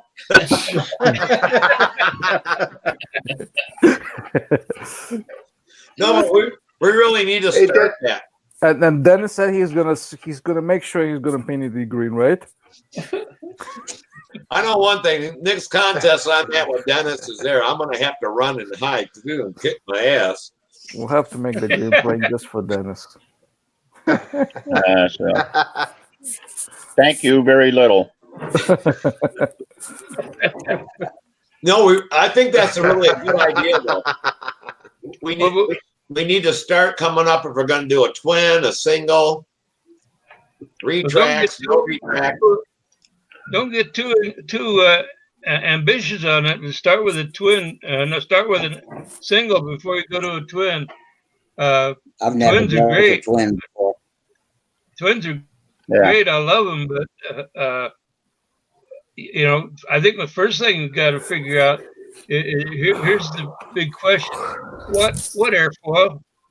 You want a four-digit NACA 18 with the when you add the flap on it, gets down to about a 16, which is probably about what we'd want to run. But how much taper do we want? Things like these are the questions you got to answer first, and then you got to decide. The next question is what kind of power you're going to use, because that will tell you how long the nose has to be. It has to be long. If it's IC powered, it has to be long enough to put a big enough tank in there before it gets to the wing. Because I don't like notching out the wing. So those are some of the kind of how long a tail do you want on it? You want a standard gear, a normal gear, or a trike gear? There was a nice discussion on Stunthangar here in the forum for about trike gears. Bob came in and basically he said what I was going to come back and say some of what he said about if you put your main gear too far back, you try to get it to take off, it takes more power from the elevator to rotate the nose. It jumps into the air rather than just. It's better to get your mains closer to the CG. So that it can lift off really smoothly. Anyway, I'll shut up for somebody else to say something now. And we got to decide how big of an airplane. It's going to be a 40, 60 size. Well, because we may need a plane or a quarter of that green. A mandatory thing here that we all have to build this airplane? Yeah, that's what it is. We need to design it. I'll be seeing you guys now. He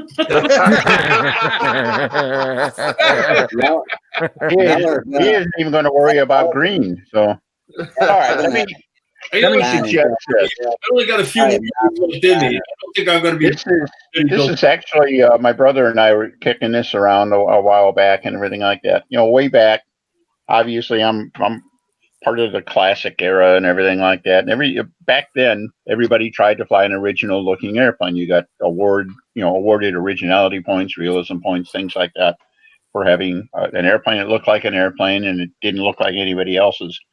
Although they all remember the orange crate. An awful lot of them had shall we say, they had a lot of nobler DNA in it. All right.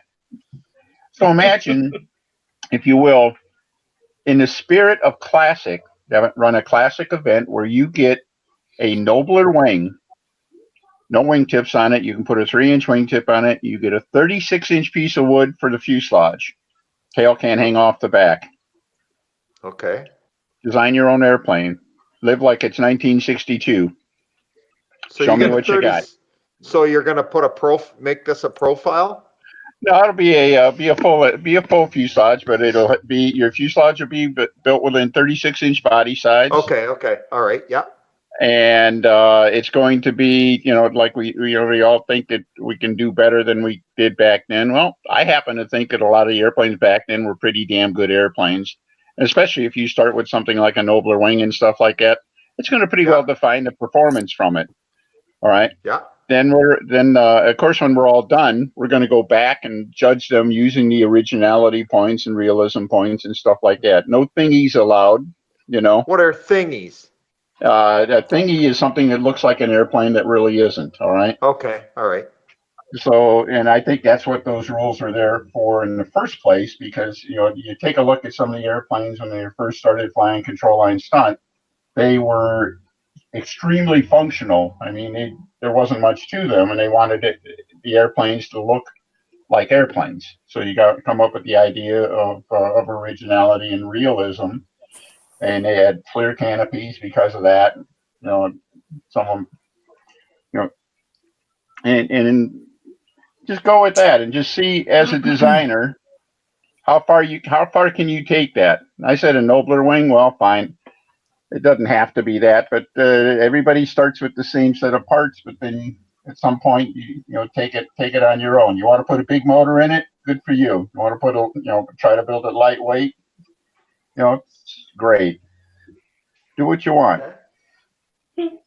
It's kind of like an updated Junkyard Wars, huh? Kind of. Yeah, with no junk. Yeah. Yeah. Yeah. It's an uptown war. Now, personally, I really think that such an airplane designed with that, with that kind of starting point and stuff like that would be equatable to a classic airplane.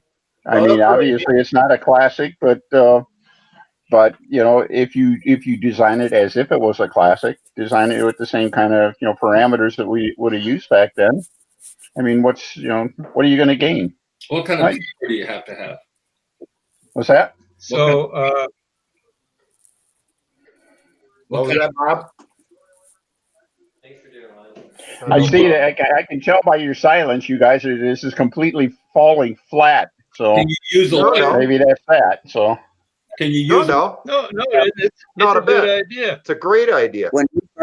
When we first started the Google Hangouts, we set up a build off. Most of us were going to build a Cardinal, whether from a kit or scratch, didn't matter. But it had a purpose, and the purpose was so that everybody could see how to do things and maybe learn to do things they've always wanted to know how to do or never knew they could do it. So it was going to be a teaching, learning experience, but we didn't. I mean, we didn't design an airplane. It was just a Cardinal, whatever it took. You had to buy a kit, and or just build it from scratch. But that winter, some of the people actually did make pretty good progress on it. But that was at the same time I broke the first hip, and I never, my fuselage that I mentioned a while ago is still out in the shop. But I'm just telling you that this is a suggestion, I guess,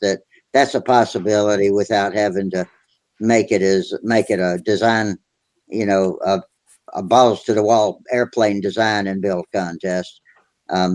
If you just want to do a friendly build off of something, can be any kind of plane, and just learn from what each other does. Y'all can We could use that wing. Throw that in.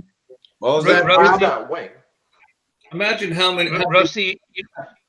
wings Top Flight would have sold if they had just produced a nobler wing kit. For sure. Oh yeah. Well, that's what the JD. The original JD Falcon had. One at a time. One at a time. One person talk at a time, please. I said that JD Falcon, the first one, actually had a nobler wing out of a kit. Yep. That was in that picture that was shown. Yep. The second one was a cut wing, but it was still a nobler wing and tail, and had different wing tips and stab tips and rudder and stuff like that. It's really funny because back in those days, especially on the East Coast, they all had nobler wings. They all had cockpits that pretty much where a nobler was, or a little further forward, and they were all painted orange. And unless they were painted orange, you couldn't get originality points. Wow. Well, that was. I kind of like the idea. I kind of like the idea, Steve. That you can get a wing kit from Brodak if you want. You just order the wing. There's probably a couple others where you can get the wing kit from. And Denny, I think you got a good idea. There's something to work with there. What it's meaning is that you start with that. You don't building that airplane based on that wing and what you can do for originality. I like the idea. You get the originality points. Maybe we can get together at a fly-in where most of us are at, and hold our own little contest based on our original designs, like back in the old days. I like the idea. It's not that difficult. I'm in. I'll build an airplane. So it's original design as long as it's based on a nobler wing and elevator? Yeah, you'd have to have, imagine the nobler wing out to the last rib. All right, then you can change the wingtip shape. Okay. No more than 3-inch wide wingtip. All right, and then the flaps have to be, the classic is I think 3-inch down to 1-inch. You can't have any more area than that. If you change the 3-inch shape to 1-inch. That's right. Yeah, and if you make it 2.5, 1.5, or straight 2-inch all the way, good So on you. But the square inches has to be no more than that. Yeah. Yeah, basically you can't go too far off the reservation.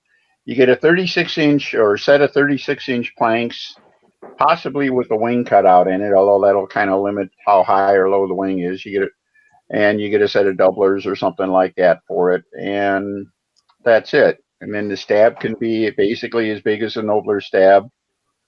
I don't know. Maybe it has to be. Maybe you probably have to define. Well, you it make a it little whatever better size than you want it. It's not going to perform better by going too big, and it's not going to perform better by going too small. Well, that's it. It could be too. I mean, but basically, the stab can't the stab and elevator can't hang past 36 inches. I got a question. And the nose ring, the only thing you can add on the front is a nose ring. Okay. Does it have to have a rudder? Yours does. Yours does. Yeah, just yours, Bob. Bob, you still got that plane? Hold on.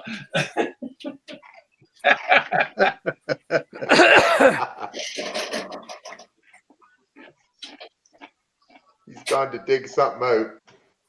So if you have a Nobler, basically that airplane. This airplane? There you go. Yeah, there you go. There it goes. Here it is. That's awesome. Okay, I'm ready now. I'm ready for this contest. My airplane's built. All right. That's a nobler wing, Bob? Yeah, sure. Yeah, that's right. Man, somebody stretched it. No white lies now, Bob. Now, wait a minute. He had a Genesis 35 before there was a Genesis 46, and then That's why he's asking about, does it need a rudder? that's right. I knew why. So did I. Mhm. We got his. That's we why got I his asked him. number. That's why I asked him if he still had that airplane. So we got his number. Built in 2001. So the rules are Nobler wing, and whatever else you want to do to it, right? Flaps no more than 3 inches to 1 inch turn too. On the flaps, yeah. Okay. You know why? I like that. You know why the flaps in the Nobler were 3 inches wide? Why? Because that's the width of the balsa wood he bought. Was also 3-inch width, and that's what he got, and that's why the flaps are 3 inches wide, because he got 3-inch balsa wood. Okay, that makes sense. Hey, Rusty, can you make that full screen? Can you guys see that? Scientific, you know. Hang on, It's a nice piece of paper over there. That's nice. You can't see that's all anything you can on it. see, huh? Okay. There you go. Okay. You can't hardly see a darn thing there, can you? All right. Yep, that's correct. Just as a reminder, y'all can individually make the screen big by just clicking on that picture, that thumbnail on the Dennis, you look better all the time. That's it. Don't you start with me. Anyhow. That looked pretty good in green. I built this airplane in 1969 with an over wing. Okay. And it looked really cool. A little heavy, didn't fly as well. I built the type from that. This one ended up, I got pictures of it, that's all. But it is in my plan to try to, I'm trying to commit it to CAD and have a good record of it. I don't know if I ever build one again, but I just hate the idea of losing it, that's all. Well, this is your chance. I like your idea, Denny. I think though on the wood there, just let them get out their knives and cut it up the way they want it. Start out, but no more than 36 inches long from nose to tail. That they can put their wing where they want it. If they want to make a Citabria out of it, they can do it. Yeah, low wing or mid wing or whatever. Yeah. In it, they can do it. Yeah.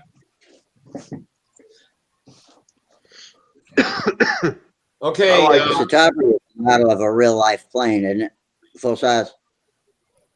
What's that? Man, I would like to commit for something like this, but my time is just. This is over my. It's not really available. Listen, Jordan, a lot of us have a lot less time than you do, and I mean that. Yeah. I have a Brodak Nobler that I can steal the wing out of the kit, but then I need to know who needs like 30 pounds of balsa to heat their house with. Yeah, really. Yeah. Hey, at least I know you're right. You can make short work of it, Steve. I don't have a wood burner, but I figured it'd heat somebody's house. I mean, you pick up that box and it's like, oh my God, how much it weighs. But then there's these huge bolts of blocks in this kit. I always thought the Strago's interesting. It was interesting to see that much balsa wood in the air at one time.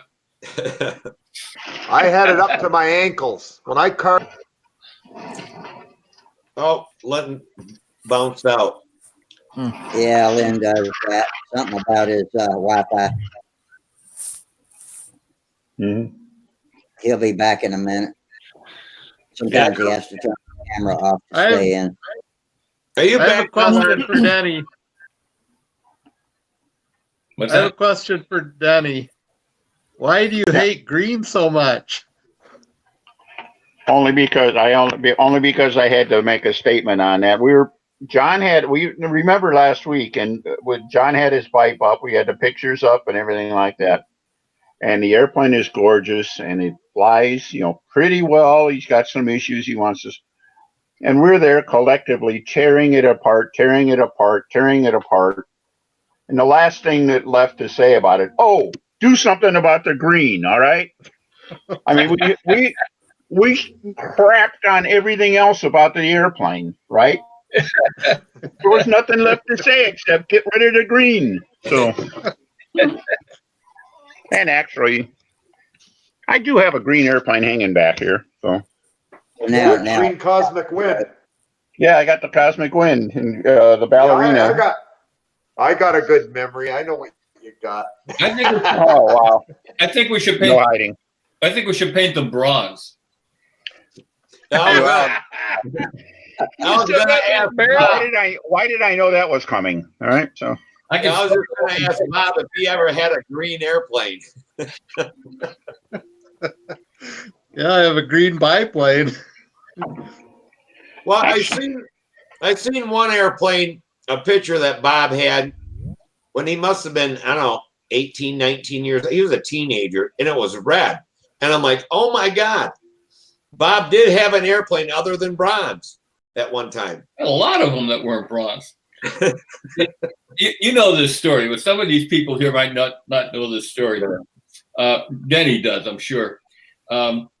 The Saturn I had came to be known as the bronze dog. And there's a reason behind that. When I first started doing airplanes with the bronze trim, my dad, who was an automation engineer, I just lost the picture, by the way. I don't know.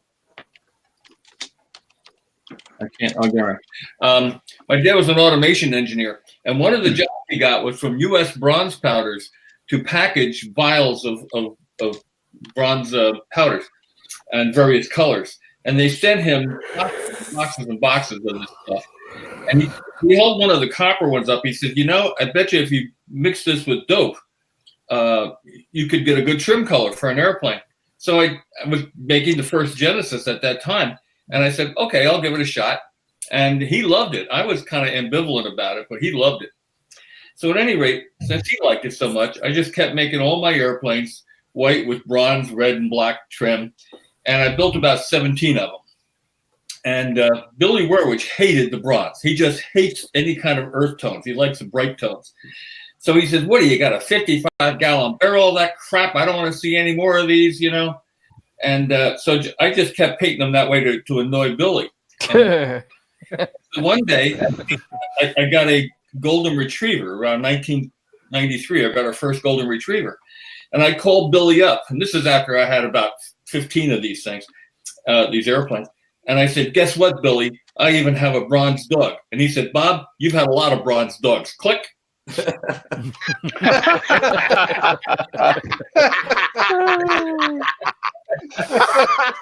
Absolutely true story. Very good. Everything is bronze. Pissing Billy off, priceless. Yeah. He hates the bronze. But he's so Out of bronze dogs.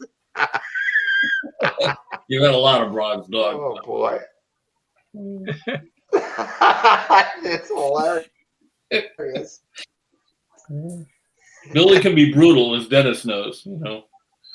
Yeah. A little. He's very fast. Oh well. Have you had any contact with Billy lately? How's he doing? I haven't. I talked to Billy maybe about a couple of months ago. Okay. He's not flying anymore. Yeah. He's doing music and he's doing the horses, and that's it. Yeah. Not like he has a lot to prove or anything like that. No. Okay. 3 gold medals and 2 or 3 silvers and a couple of bronze. Actually, when I got my gold medal, I took it out and had it bronze. Ah, good.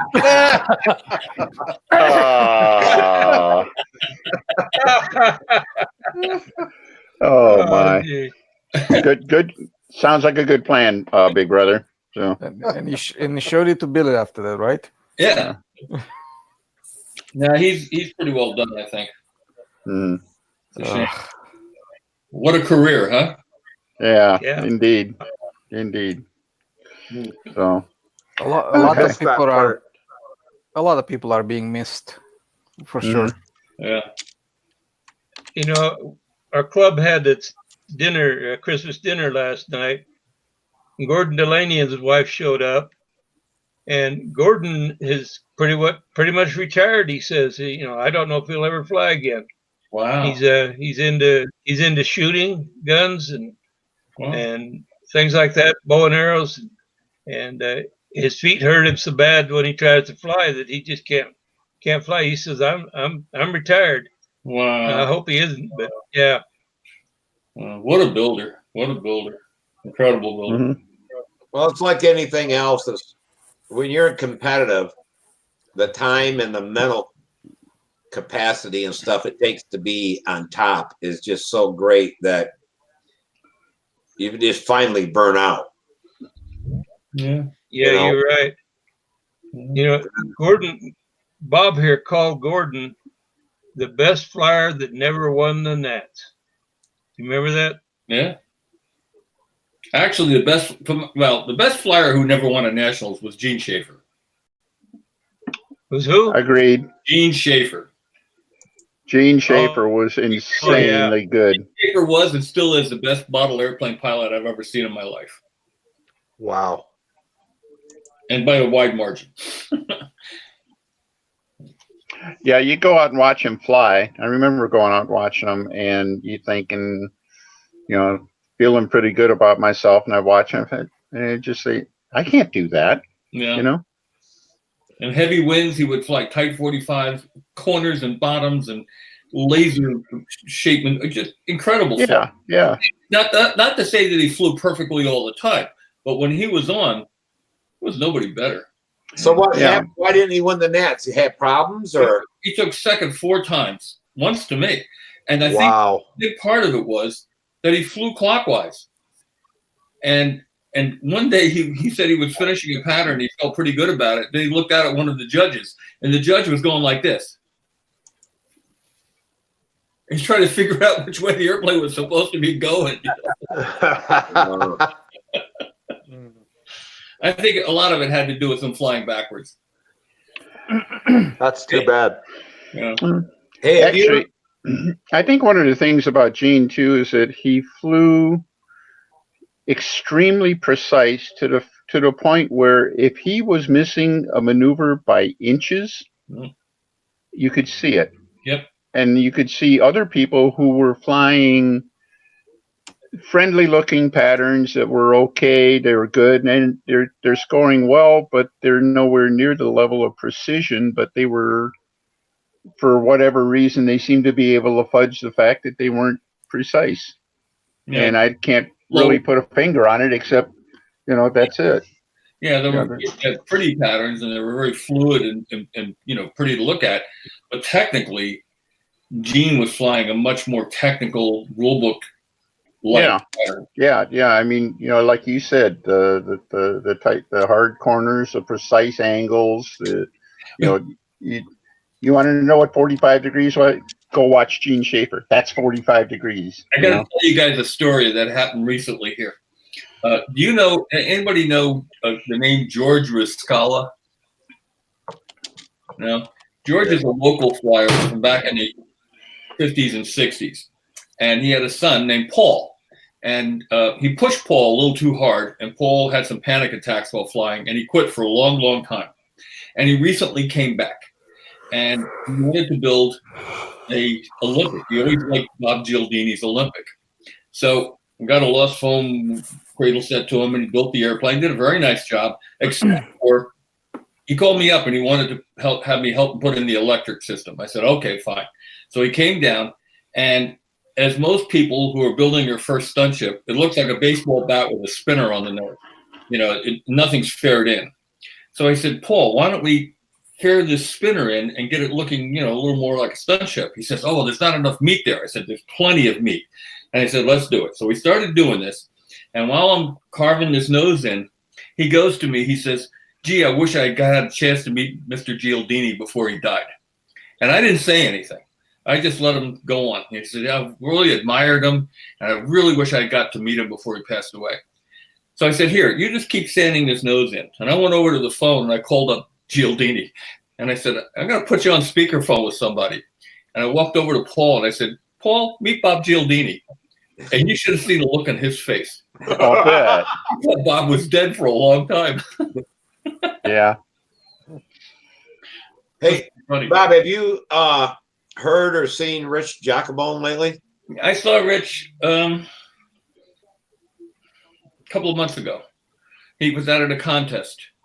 He came out to a contest, and we talked to him for a while. He came out to that vintage combat thing. Oh, okay. Okay. Mm-hmm. So is he doing okay then? Except He's doing fine physically. I mean, he's getting older, so he's getting the normal age problem physically, but he's never going to get his speech back again. Right. Yeah, that's what he said. Hmm. That's a shame.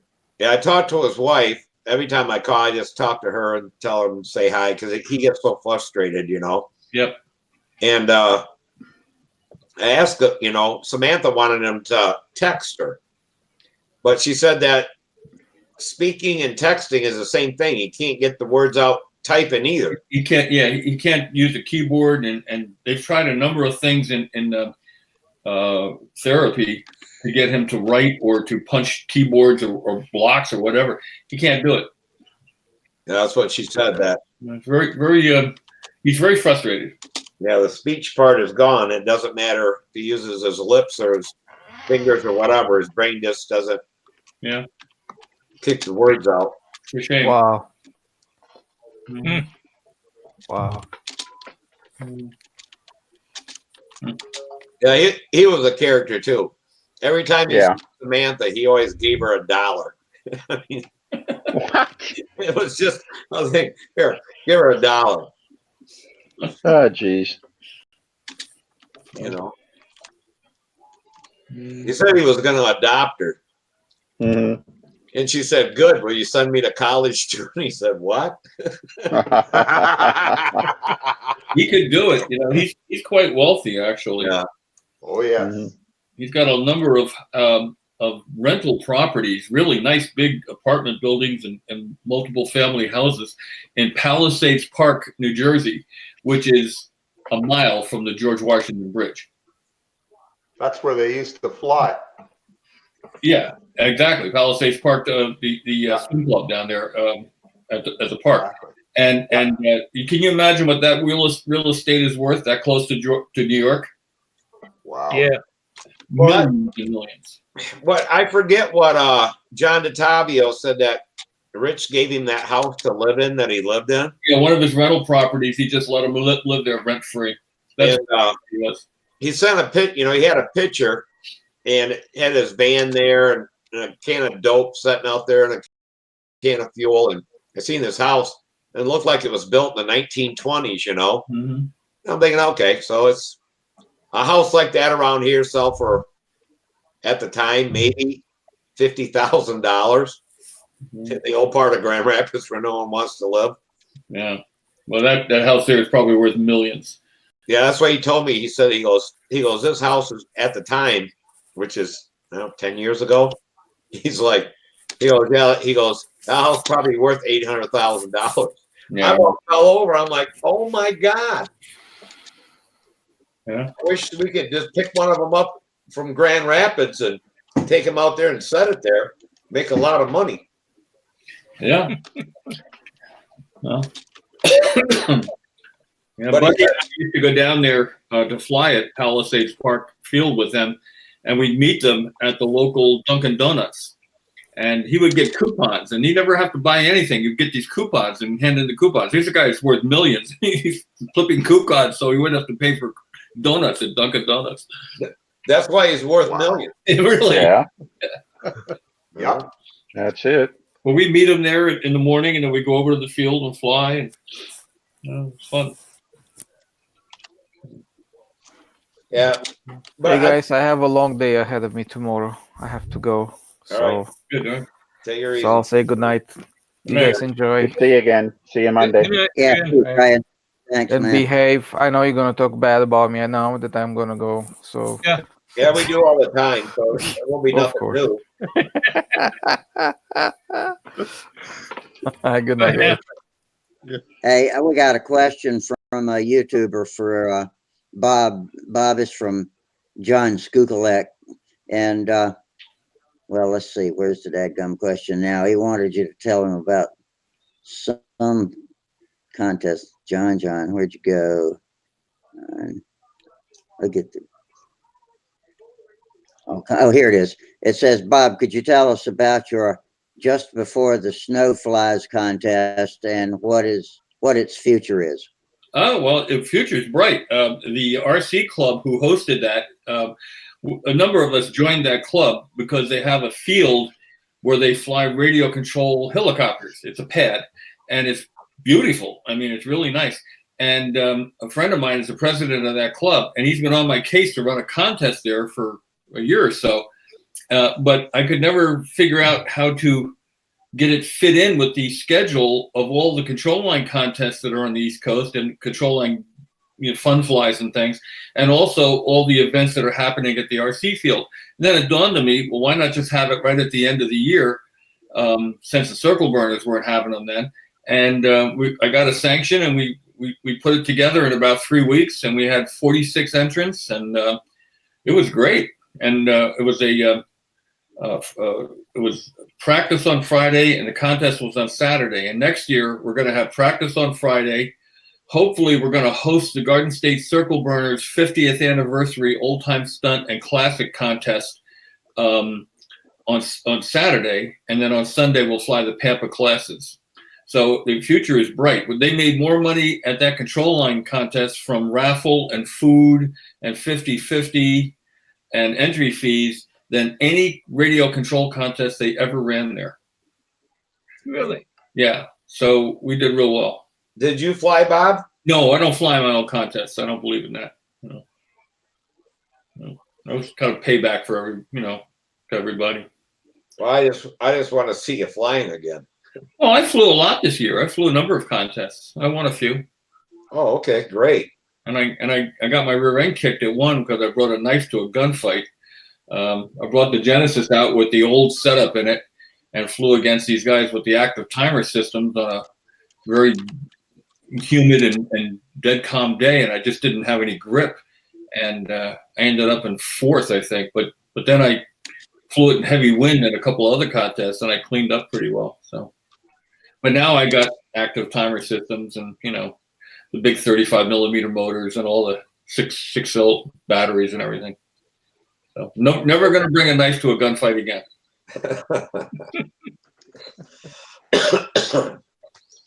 No, it was a good contest. Well, I'm glad you're flying again because I know there for a while your back was bothering you so bad you couldn't. And yeah, it's better now. It's much better. There's physical therapy. When I went into physical therapy, I couldn't lift my left leg an inch off the table for a second. And when I got out of physical therapy, I could lift 5 pounds over my head with my left leg 30 times without thinking of it. So physical therapy really works. Wow. Yeah, I've had the best therapist lately I've ever had too. It's a great thing if you do it and do the homework. I feel great. Yeah, I really didn't understand I thought my back hurt. I didn't understand the pain until this year when I really hurt my back and I had to take and pick my legs up with my hand to get into the car. Oh, yeah. Lifting them up. Been there, done that. Sit down, then grab your left leg and bring it inside the car. Well, I put my back in the service back in '68, and I've had disc involvement ever since. And I've had a really messed up back, and it's not healed, but it's stable, and I'm able to fly, and I'm able to build, so I'm all right.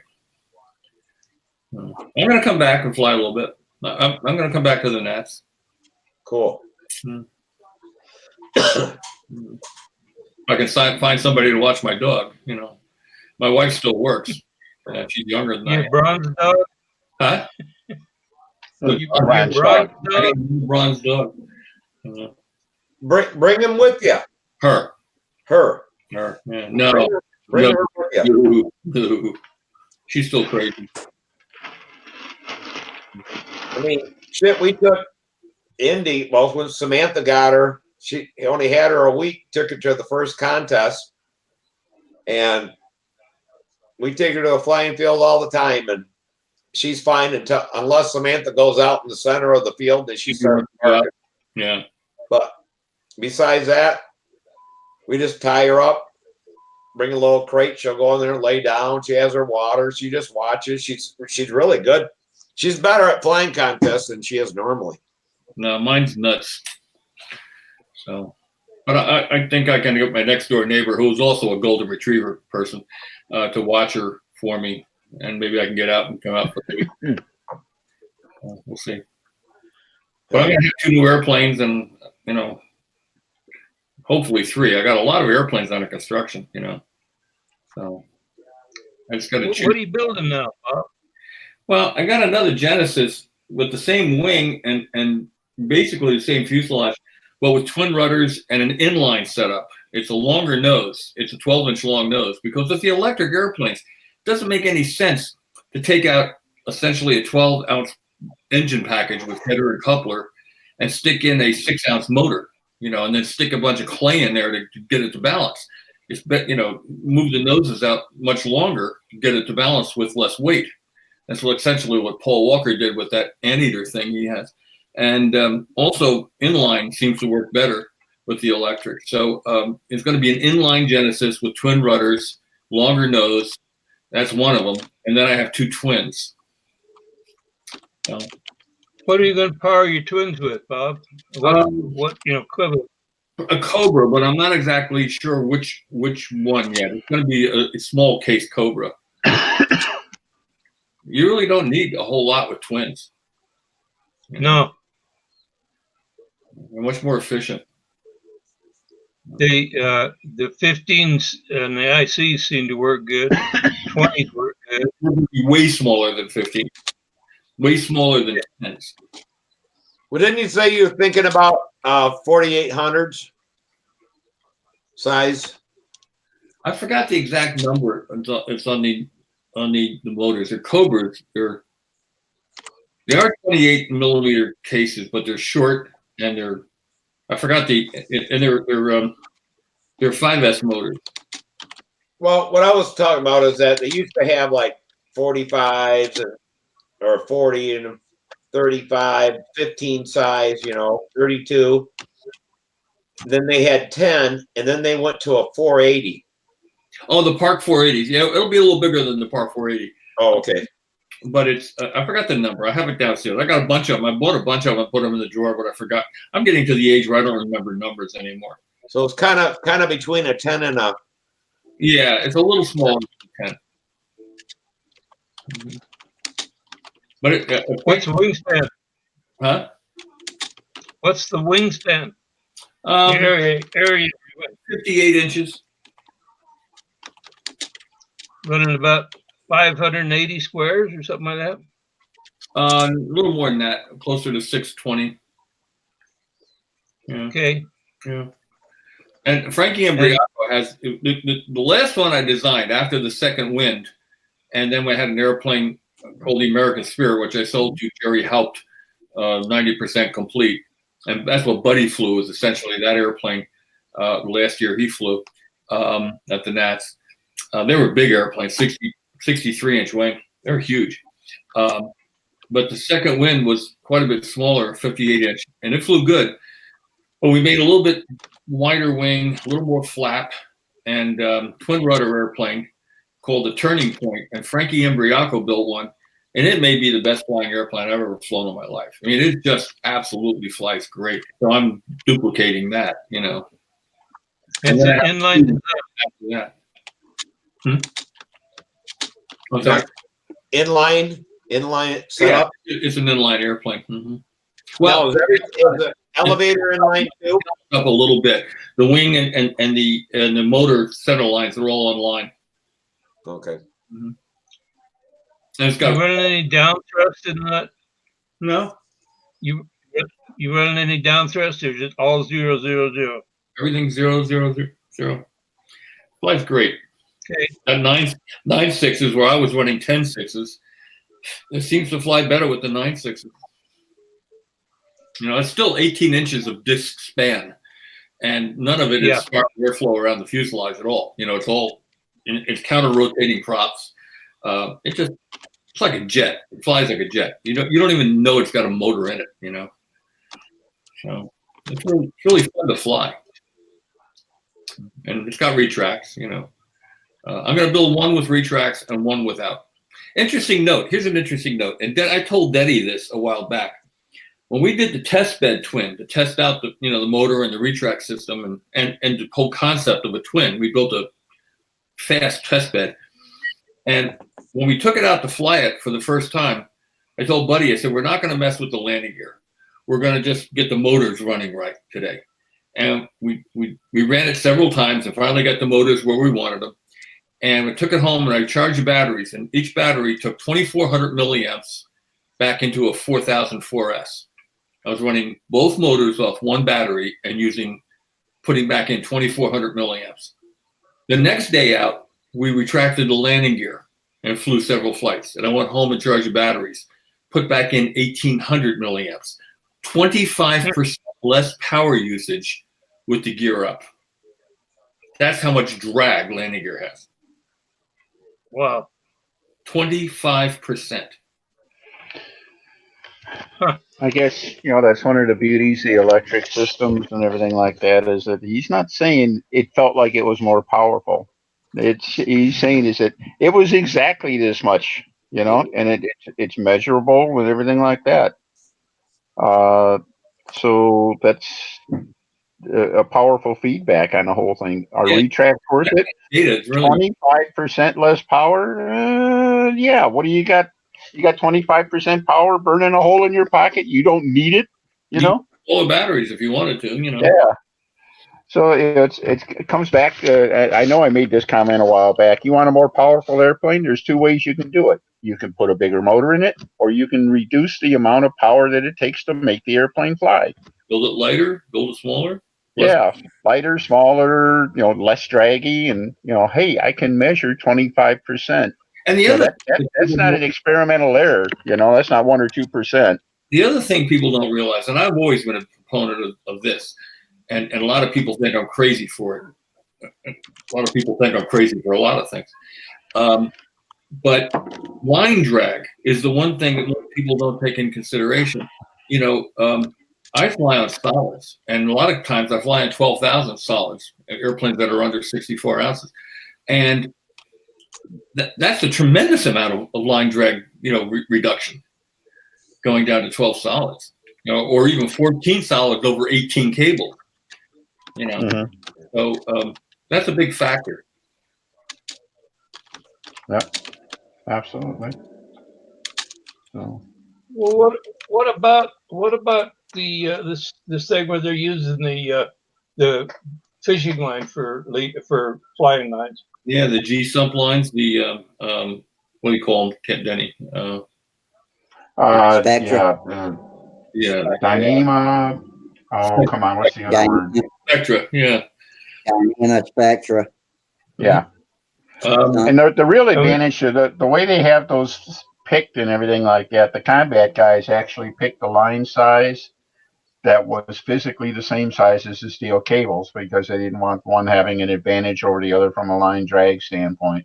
Mm-hmm. So as a result, they use 100-pound test Spectra, because it's rough, and nominally it's like an 018 diameter. All right. Now, 100-pound, a regular 018 line is good for about 55 or 60 pounds. All right. So these lines are vastly stronger. Yeah. Physically the same dimension, but they're also 1/5 the weight. All right. So after you switch lines, the second flight, you start taking out tip weight. Yes, you do. Yeah, but the drag factor is going to be basically where it is with steel. And think about the inertial thing with lines. I mean, the Spectra versus steel lines. You're flying along and you pull up to do an inside square, all right, or wing over, or whatever. All right, airplane's turning quickly, but the lines are still going. The inertia in the line's going, which it pulls the inboard wing down. Mm-hmm. and upward wing, and people are putting in unnecessary weight and trim inputs into their airplanes. Not unnecessary because you need it with the steel lines. But if we had lighter lines, we would be able to trim our airplanes completely differently. Mm-hmm. And I'm all for it, but there's a lot of people who are against it. Well, we're flying half these electrics in the backyard on the GSOP on the Spectres. They fly great. Brett Buck, I've seen something on the deal about a new rule to where it doesn't matter. He wants to put in a rule change where it doesn't matter what kind of line you use, what size you lose, whatever, as long as it passes the pull test. Yeah, they're trying to put that in. I don't know if it's going to pass or not. There's a lot of discussion going on the control line contest board, which I'm a member. Some people just don't want those lines. I don't know why. Hold on just a second. Yeah. Yeah, let her in here for now. Come on, Casey. Yeah, Casey. Okay, we'll take her out in a minute. Casey. Come here, Casey. Come on. Come on in. Yeah, I hope we get to use those lines. Here's Casey here. Let's see if we can get Casey on camera. Okay. All right. Here you are, Casey. Hey, a bronze dog. Bronze dog. Yeah. All right. I just got a new dog, new puppy. His name's Crayon. Crayon. This one's Casey Brown. Well, I have to take my goodie out. Gentlemen, it's been good. I'm glad I finally got to the point where I can get up on this thing, So. I have too, Bob. Thanks for coming in. Did you get Chrome to work for you? Yeah, finally did. So, excellent. So you guys be good, and we'll catch you. I don't think I won't be here next Friday. I'm going out to hear Vance Gilbert play guitar. Anybody know who Vance Gilbert is? He's a model airplane. He's a model airplane flyer. He's an FAC scale flyer. He flies twin engine rubber powered scale airplanes at the Flying Aces Club contests. But he's also a very, very accomplished singer songwriter. So we got a lot to talk about. He's a neat guy. That sounds great. Aces mentioned a bunch of times. Where are they? What's that? I've heard the Flying Aces mentioned a bunch of times lately. Nationals up in Geneseo, New York. Yeah, up around Rochester area. Way up there, yeah. And they have contests all over the country, individual Flying Aces clubs, but they have their nationals in Geneseo. So, yeah, okay. All righty, you guys be good. All right, Bob, take care. See you later, big brother. See you, Bob. Take care. Bye. All right. Oh my God, it's almost 12:30. Tonight went fast. Yeah. Hey, Lynn, will you get my messages when I was telling you to try turning your camera off to quit getting kicked off of Jitsi? You got your mic muted now. Who? Lynn's mic is muted now. I can't hear what he's saying. Yeah. Oh, well. Knocked him out. Oh, he's back. That's why you couldn't hear me. It's either I have to have the mic turned off or the camera turned off, or it boots me out every time. Okay. Very frustrating. Last time when you finally came back in, I think, and stayed, all of a sudden my camera started turning off, and I had to manually turn it back on. And about 5 times my camera turned off. I didn't know if I don't see how you could have done that, but no, I just turned my own off. Yeah, I just got fed up with it. Maybe it's the only way I could stay on. Are you hooked direct to your cable or whatever, or are you hooked through Wi-Fi, Len? Wi-Fi.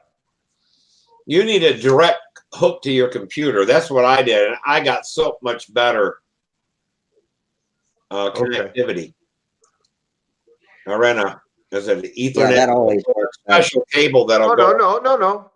I have a solid cable. I'm wired to the computer, into the wall. Okay. Yeah. Yeah, I'm wired right in. What's your broadband services speed? I don't know that. Uh, Naomi might know. I don't know. yeah, you can just I'm not. speed. You can just type speed test into Google, and in one of those services, you just click a button, and it'll run a signal for a couple of seconds and tell you what the speed is. It comes out in megabits. The answer is in megabits.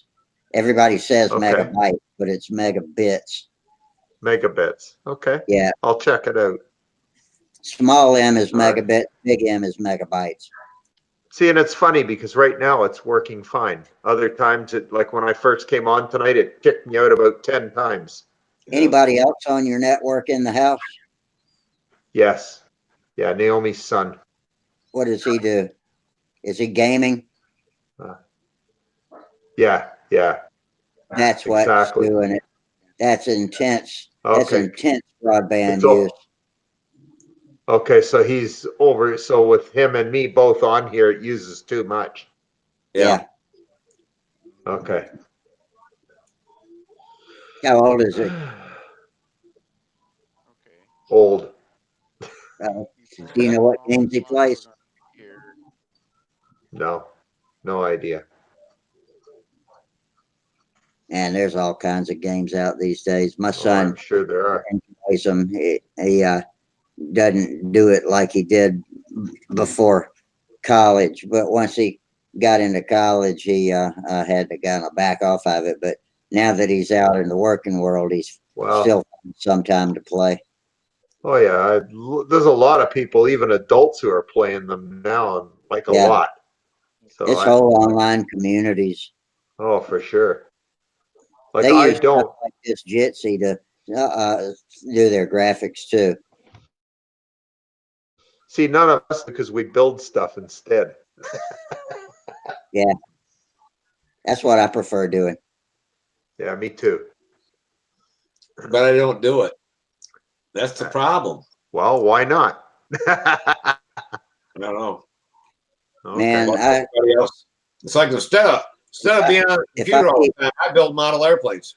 What model you built lately? If I keep having days like I have this week, then I'm going to be out in the shop soon. I've had the first really normal day yesterday that I've had since about 2017, and wow, I was able to get you. out and I had an appointment in the morning and walked way around 3 stores shopping and stuff, and then came home and fried a bunch of whiting. That's fish for you inlanders, and had a regular old fish fry, and then man, just chilled out, and I wasn't exhausted at all, and yeah, it was great. And now for the first time, I can get in my car by throwing my leg over and just getting in like a normal person, rather than a geek that has to sit on the seat and swing his feet in and get stuck in the crack between the door and drop the cane on the ground. And, geez, give me a freaking break. And so I'm finally seeing some normality come back. It's been ages. So yeah, I'm gonna get out. I've been chatting on the YouTube chat while y'all were talking about half-a stuff, and man, I'm getting the bug back. I really need to get going and do some stuff again. That's great. That's excellent. great. That's great. Hey, Denny. Denny, sir. what size of these fishing lines would be used for an airplane, say right around 35, 40 ounces? You'd need a 65-pound test line for that. That's the equivalent for an 015 line. You can look if you have the current AMA rule book, look in the general control line area, and it'll give you a rundown of the spectra line sizes that are equivalent to steel line sizes. So it's like 65-pound for that, 100-pound for the 18 thousandths equivalent. I think they use 20-pound for half A's and things like that. And Mike Line, okay. Do they on have the nuts? They have the knots in the AMA rulebook, but I'd suggest that you look it up on Stunthangar. I'll see if I can send you some links. There's a couple of neat videos on how to tie the knots that are really, really simple to do, and that worked really well. I flew at Brodak last year. They announced before the contest that they were going to allow Spectra lines, and so I brought Spectra lines for everything, including my Pathfinder. I actually had some 80-pound line. And I used it on that. It only needed the 65. I had the 80, so I used it, and tied this set of lines just before I got. And so far I've taken out a half an ounce of tip weight, and I think I need to take out another quarter ounce. So, well, I think this is going to be a cure for a plane that I have. I designed it for a 25, and I thought I'd be smart instead of running the lead outs all the way to the outboard boom and run the controls down the outboard boom. I would run it and put it down the inboard boom. Well, you know what that meant? I had to have about another half a pound of tip weight in it to keep it, to balance it, because I had all the controls inboard. The other problem I had was when I turned, just like Bob said, when I turn and do a sharp turn, it would those lines would belly out in front, and pull that wing in just like he talked about. And I'll bet you if I tried those Spectras on there that I could actually fly that thing. I'll bet it would make a difference. Yeah. Hey, John, there's a new Spectrum line out, and I wish that Dick was on here, but it's 25% thinner for the same amount of weight. Oh, really? And we're using it. There's less drag, and he came up with a knot, and I'm not sure through fishing or whatever. But when he makes it, he takes a Sharpie and marks on the string, runs it out however length, puts a mark on the next one, and then he bends that string back on itself, puts it and ties it, and it always comes out on that line. When he gets done making lines, you don't have to have an adjuster. I don't know how many millimeters or microns, how close they are in that tie. When you stick that on there like that with that mark, and you tie the knot and pull it tight, it comes out exact every time. Right on the button. Yeah, you can tie it as accurately as you could tie steel lines. All right. I bet. And there's a video by Mike Stinson shows you how to do that. I'll send you some links. Okay. Okay. Yeah. But and before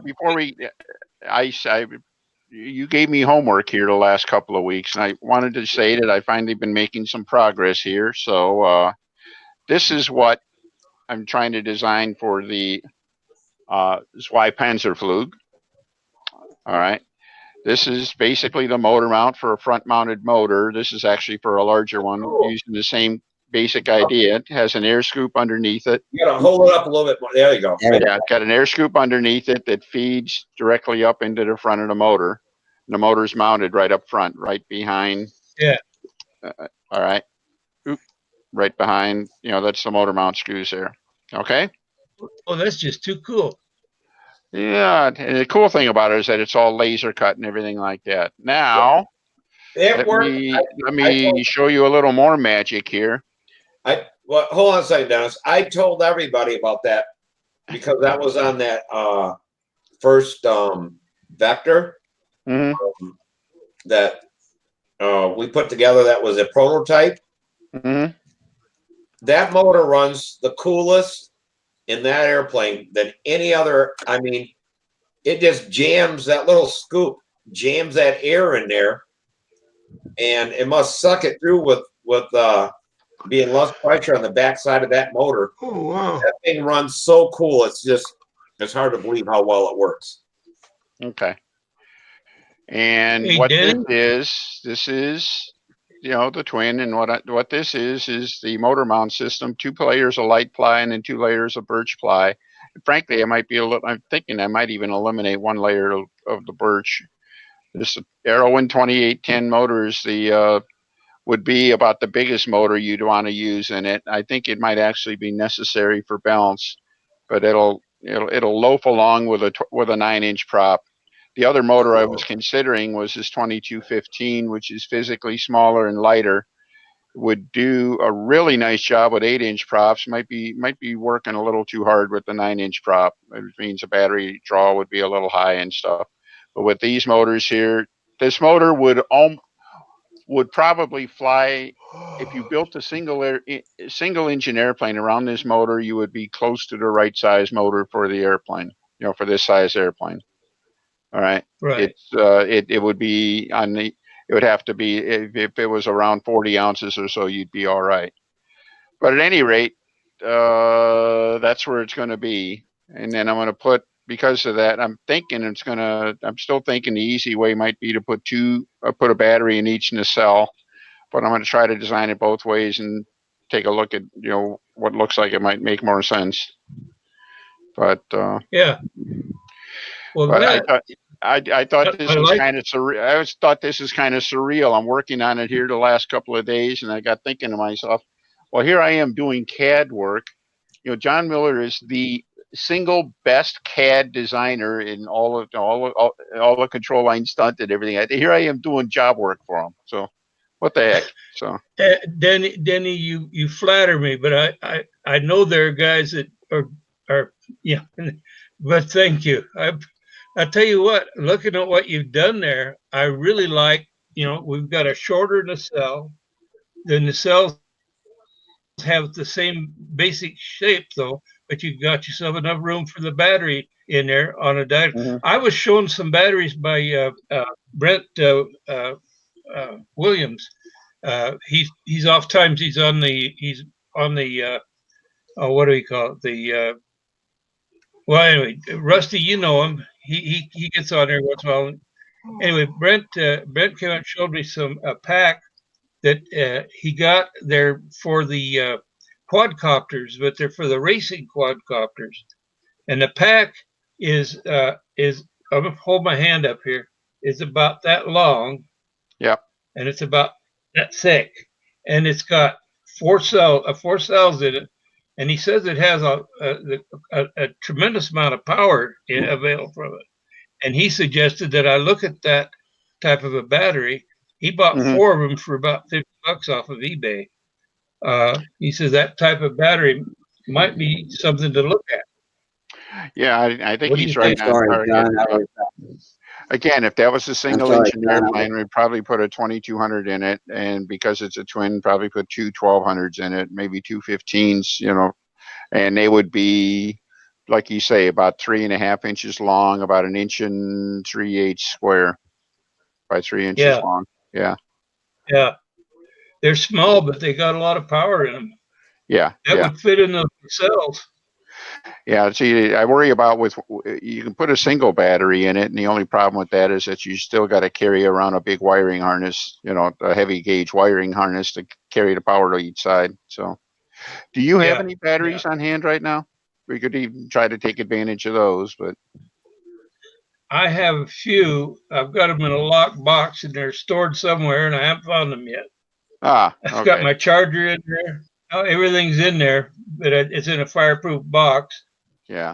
I was told to do that. Okay, that sounds good. Well, maybe I should keep concentrating on the twin, and you concentrate on recovering your airplane in some other color. Okay, so. Oh. All right. I wanted to say something to you, Denny. That little Aldrich Magnum, all I get is half of the thing. So when you send the plans, can you make a copy of the one you have and just throw it in there with it? Well, the plans are already gone. So, in fact, I was hoping you'd have them by today. I guess maybe you'll see them tomorrow. But probably. But I didn't send that. I'll see if I can send it again. I think it might be too big and it's getting cut off. Well, that's the thing. It's not that big a file. I'm wondering if there's something wrong in the way it's you're reading it. What program do you use to look at JPEGs? I think it's a Microsoft. I think it's a Microsoft program. just use the photos? office picture viewer, but you can look at them with a million picture viewers. Paint, Yeah. that comes with Windows is good for Yeah, if you look manipulating at Paint, pictures, you but got you to can mess look at around a them little. there. Yeah, you got to mess around with Paint a little bit Yeah. sometimes to get it to show the whole thing. If you've got Office, then somewhere buried in there, and I keep it on my taskbar is let's see, what's it called? It's called Oh, there's a Microsoft photo Office viewer. Picture Manager. Yeah, Picture Manager, or yeah, something like let's that. see, I've also got this one's called Photo Gallery. That's Yeah. part of a Windows package, I think. I use both of those. All right, we'll figure it out. At any rate, you're going to Yeah. have the plan there. When you get it, take a look at it and either drop me a note or something like that. I got a couple. Do you have any contact with Pat Johnston at all? None, not much. He's busy up in Idaho. Got Yeah, I remarried. understand. I haven't He had apparently much contact with him. okay. He Go ahead. apparently did the plans for the for John Havel's Speed King. And I'm sure that that's the same wing. I'm thinking you could take his airfoils in his plan set, and it would be perfect for the Magnum. They have the whole set there. Well, you got the plan. You got the root and the tip on that. It's got a plan? root. I didn't find a tip on it, so you're gonna have to improvise. I've looked all around All right. for. I don't have any other sheet that's got ribs on it. But at any rate, take a look at it. Here's how I duplicate plans. I take the plan over to an engineering. Live streaming is on. All right, carry on. Hey. Okay, Denny. As I started to say, when I get a set of plans that I want to digitize it into CAD, I'll take it over. There's an engineering firm that works mostly with architects and surveyors, and one model airplane guy, me, and they'll digitize the plan and put it. I have it put in two different formats: JPEG and PDF. I really like PDF because I can do a lot of different things. Anyway, then I'll take those files and I'll bring them into the CAD program. And as I get it in the CAD program, I then make sure I've got the scale correct, and then I'll pick points on it, set up the various thrust line, wing center line, all that, and then I put it with start using what they call it's a curved line, part of it. You have to spline them and all that. P line, yeah. Use a P line and so I get the curves right. Anyway, I try to get the plan. I'm basically copying it, and I try to get it as close to the original as I can. I do have a good program for airfoils, and I have several favorite airfoils. But I usually, if I can, if it comes close, and it usually does, it comes very close. Like when I did the Wendy's name, the name slips my mind now. It's has this bird. You were just talking about it earlier, Rusty.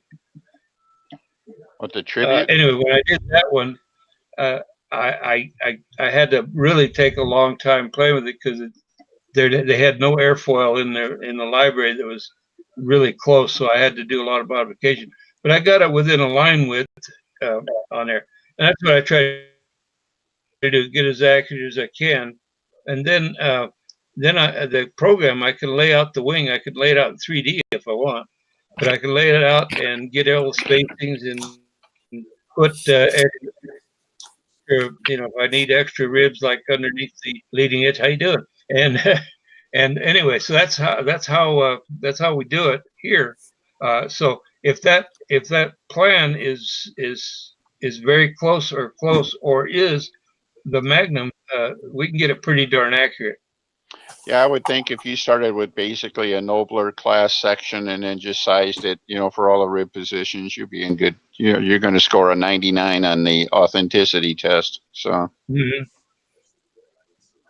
So basically, figure a nobler wing.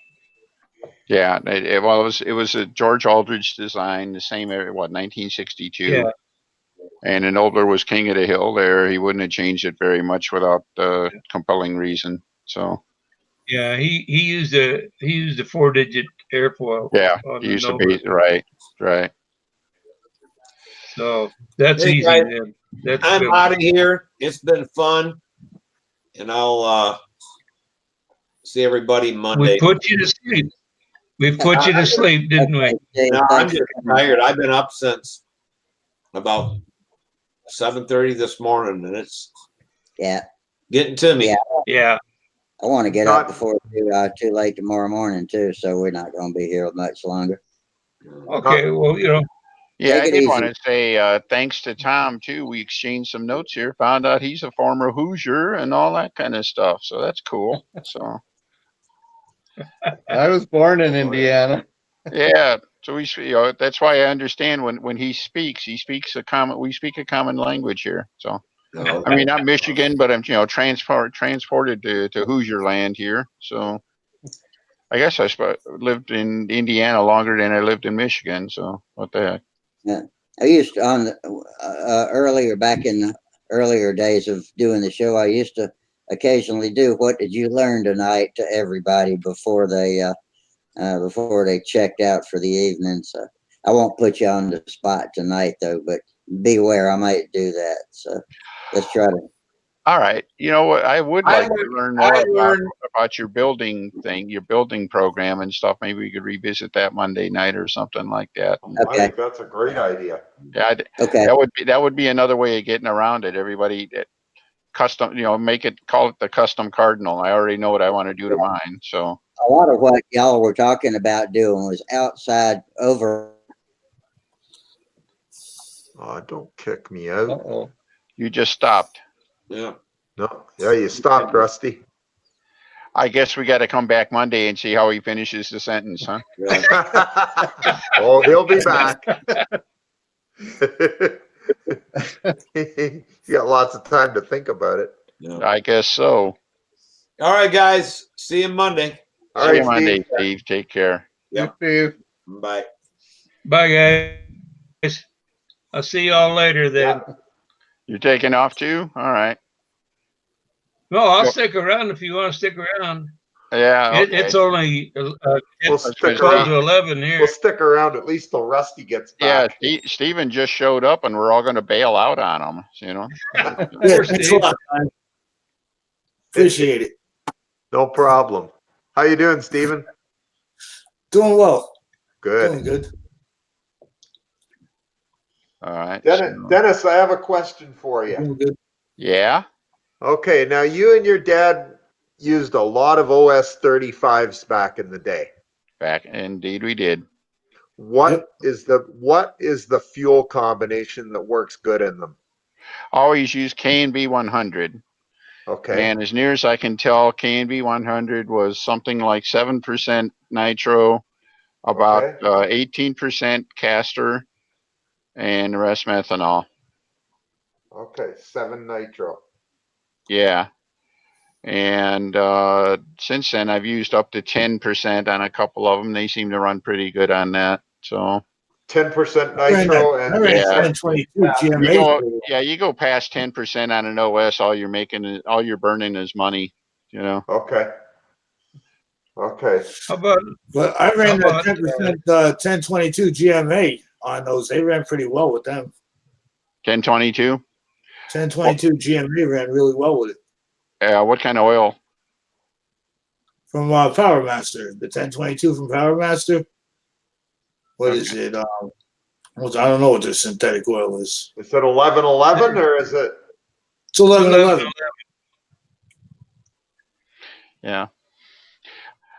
I'd be tempted to try either one of the blends or even straight. When I came back, I was running Omega, which was Klotz Klotz 100, which I guess has a little bit of, oh well, the fuel had like 17 or 18% total oil, but I think only Right. 3 or 4% of that is castor. Okay. And that at 10% ran really, really nice. So. Oh, really? Okay. So you weren't burning the engine up at all with that? Nope. Okay, because Nope. I've been having trouble with the engine overheating and going into burn mode. Mm. But I think the problem is either that it's too much castor, might be the problem. I'm not sure. See, I've been using Rich's brew 10-20, 10, all castor. So 10% nitro, 20% all castor. And I think maybe there's too much Hey, castor. I think so. Okay. Can you guys hear me? Yeah. Yeah, you're Yeah. My back. computer. Yeah, my computer crashed. I'm waiting for it to reboot right now. Okay. All right.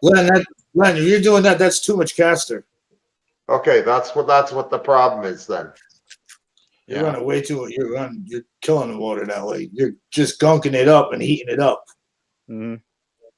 Okay, so I'll back off on the caster. I've been having a heck of a time with all my older motors running too hot, including my Foxes. Same thing. They're just cooking all the time.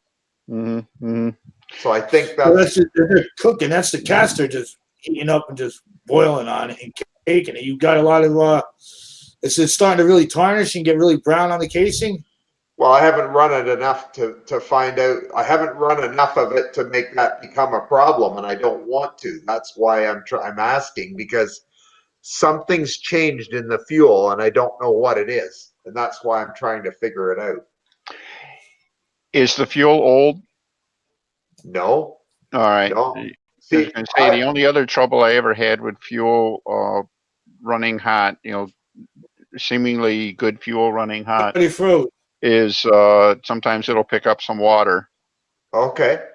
And if it hasn't been sealed really good or something like that, sometimes that can happen. And sometimes if you just change to another brand new fuel just for a run, just to see if you can confirm that way. Okay. Unfortunately, You're flying that now at this time of year? No, this is back in the summer. Okay. See, Yeah, my big motors don't have any trouble with it because I'm running basically mostly all synthetic pretty much in those. But with the older motors, I was running Rich's Brew 1020 for years and I had no troubles. And all of a sudden they started burning up and I couldn't figure out why. Whether it was a change in the fuel mixture that they were doing or something I was doing wrong. But I'll back off on the caster and see if that helps out. Yeah. But 10% nitro should be okay, eh? I think so. Nothing else with the extra nitro, you can usually run it just a tick richer to get the same speed, and it ends up running a lot cooler. So nitro doesn't run hot unless you go over lean, and then it goes to hell in a hurry. So okay, all right.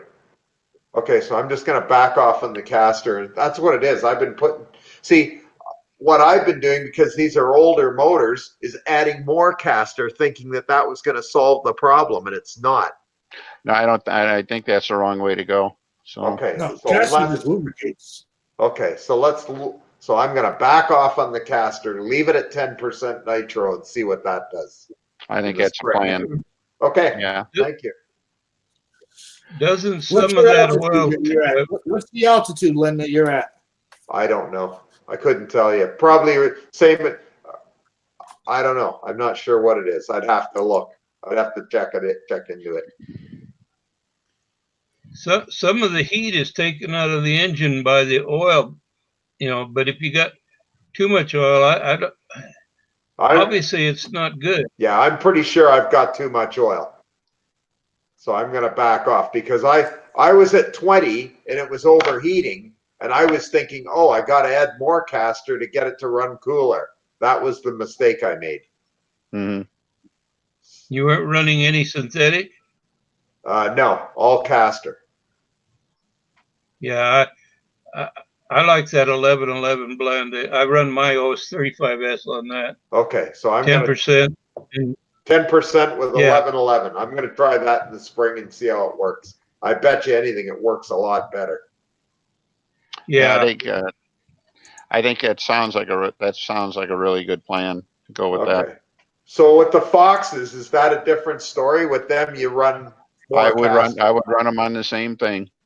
Run the Foxes on the same thing? Yep. Okay, I'll try it. Because they were Bob Zambelli down in Carolina, as I recall, he's running 1111 Brodak and everything. Okay. So, and he runs his Foxes and Zamboni. his engines and new engines and everything on that. So. Okay. I run my stalkers on zero nitro. Yeah, like I 17%. said, they're a different critter altogether. I understand that. Yeah. Okay. Yeah, I think there's a tendency to run too much oil. Yeah. Everybody thinks more oil's going to, it's going to solve a lot of things, but it's like you get to a certain point and after that you're past diminishing returns and you're into the, it starts to hurt. So exactly. So. All right. That's great. I appreciate it. All right. You want to call it a night here? I think I'm going to call it a night. We're at 1 a.m. here. I got one more question for you, Denny. I think so. One more question. Am I back? Do y'all see and hear me? Yeah, we hear you. Okay, one good. more question for you, All Denny. right. Well, I guess, yeah, let's call it a night. All right. All right, guys. Good night. I'll hold the question for Take care, later. everybody. Thanks again. Good night. Bye. Bye. Right, man. Yeah, y'all have fair winds, tight lines, and no snow. And we'll see you back Monday. Do something fun this weekend. Come back, tell me about it on Monday. And all you tubers out there, I hope we didn't lose you during my computer crash. But anyway, have a great weekend. And thanks for coming and making a show. And we'll see y'all later. Bye now. Signing off. Good night. Trying to sign off. Hey, nothing works. Stop live stream. Here we go. Good night.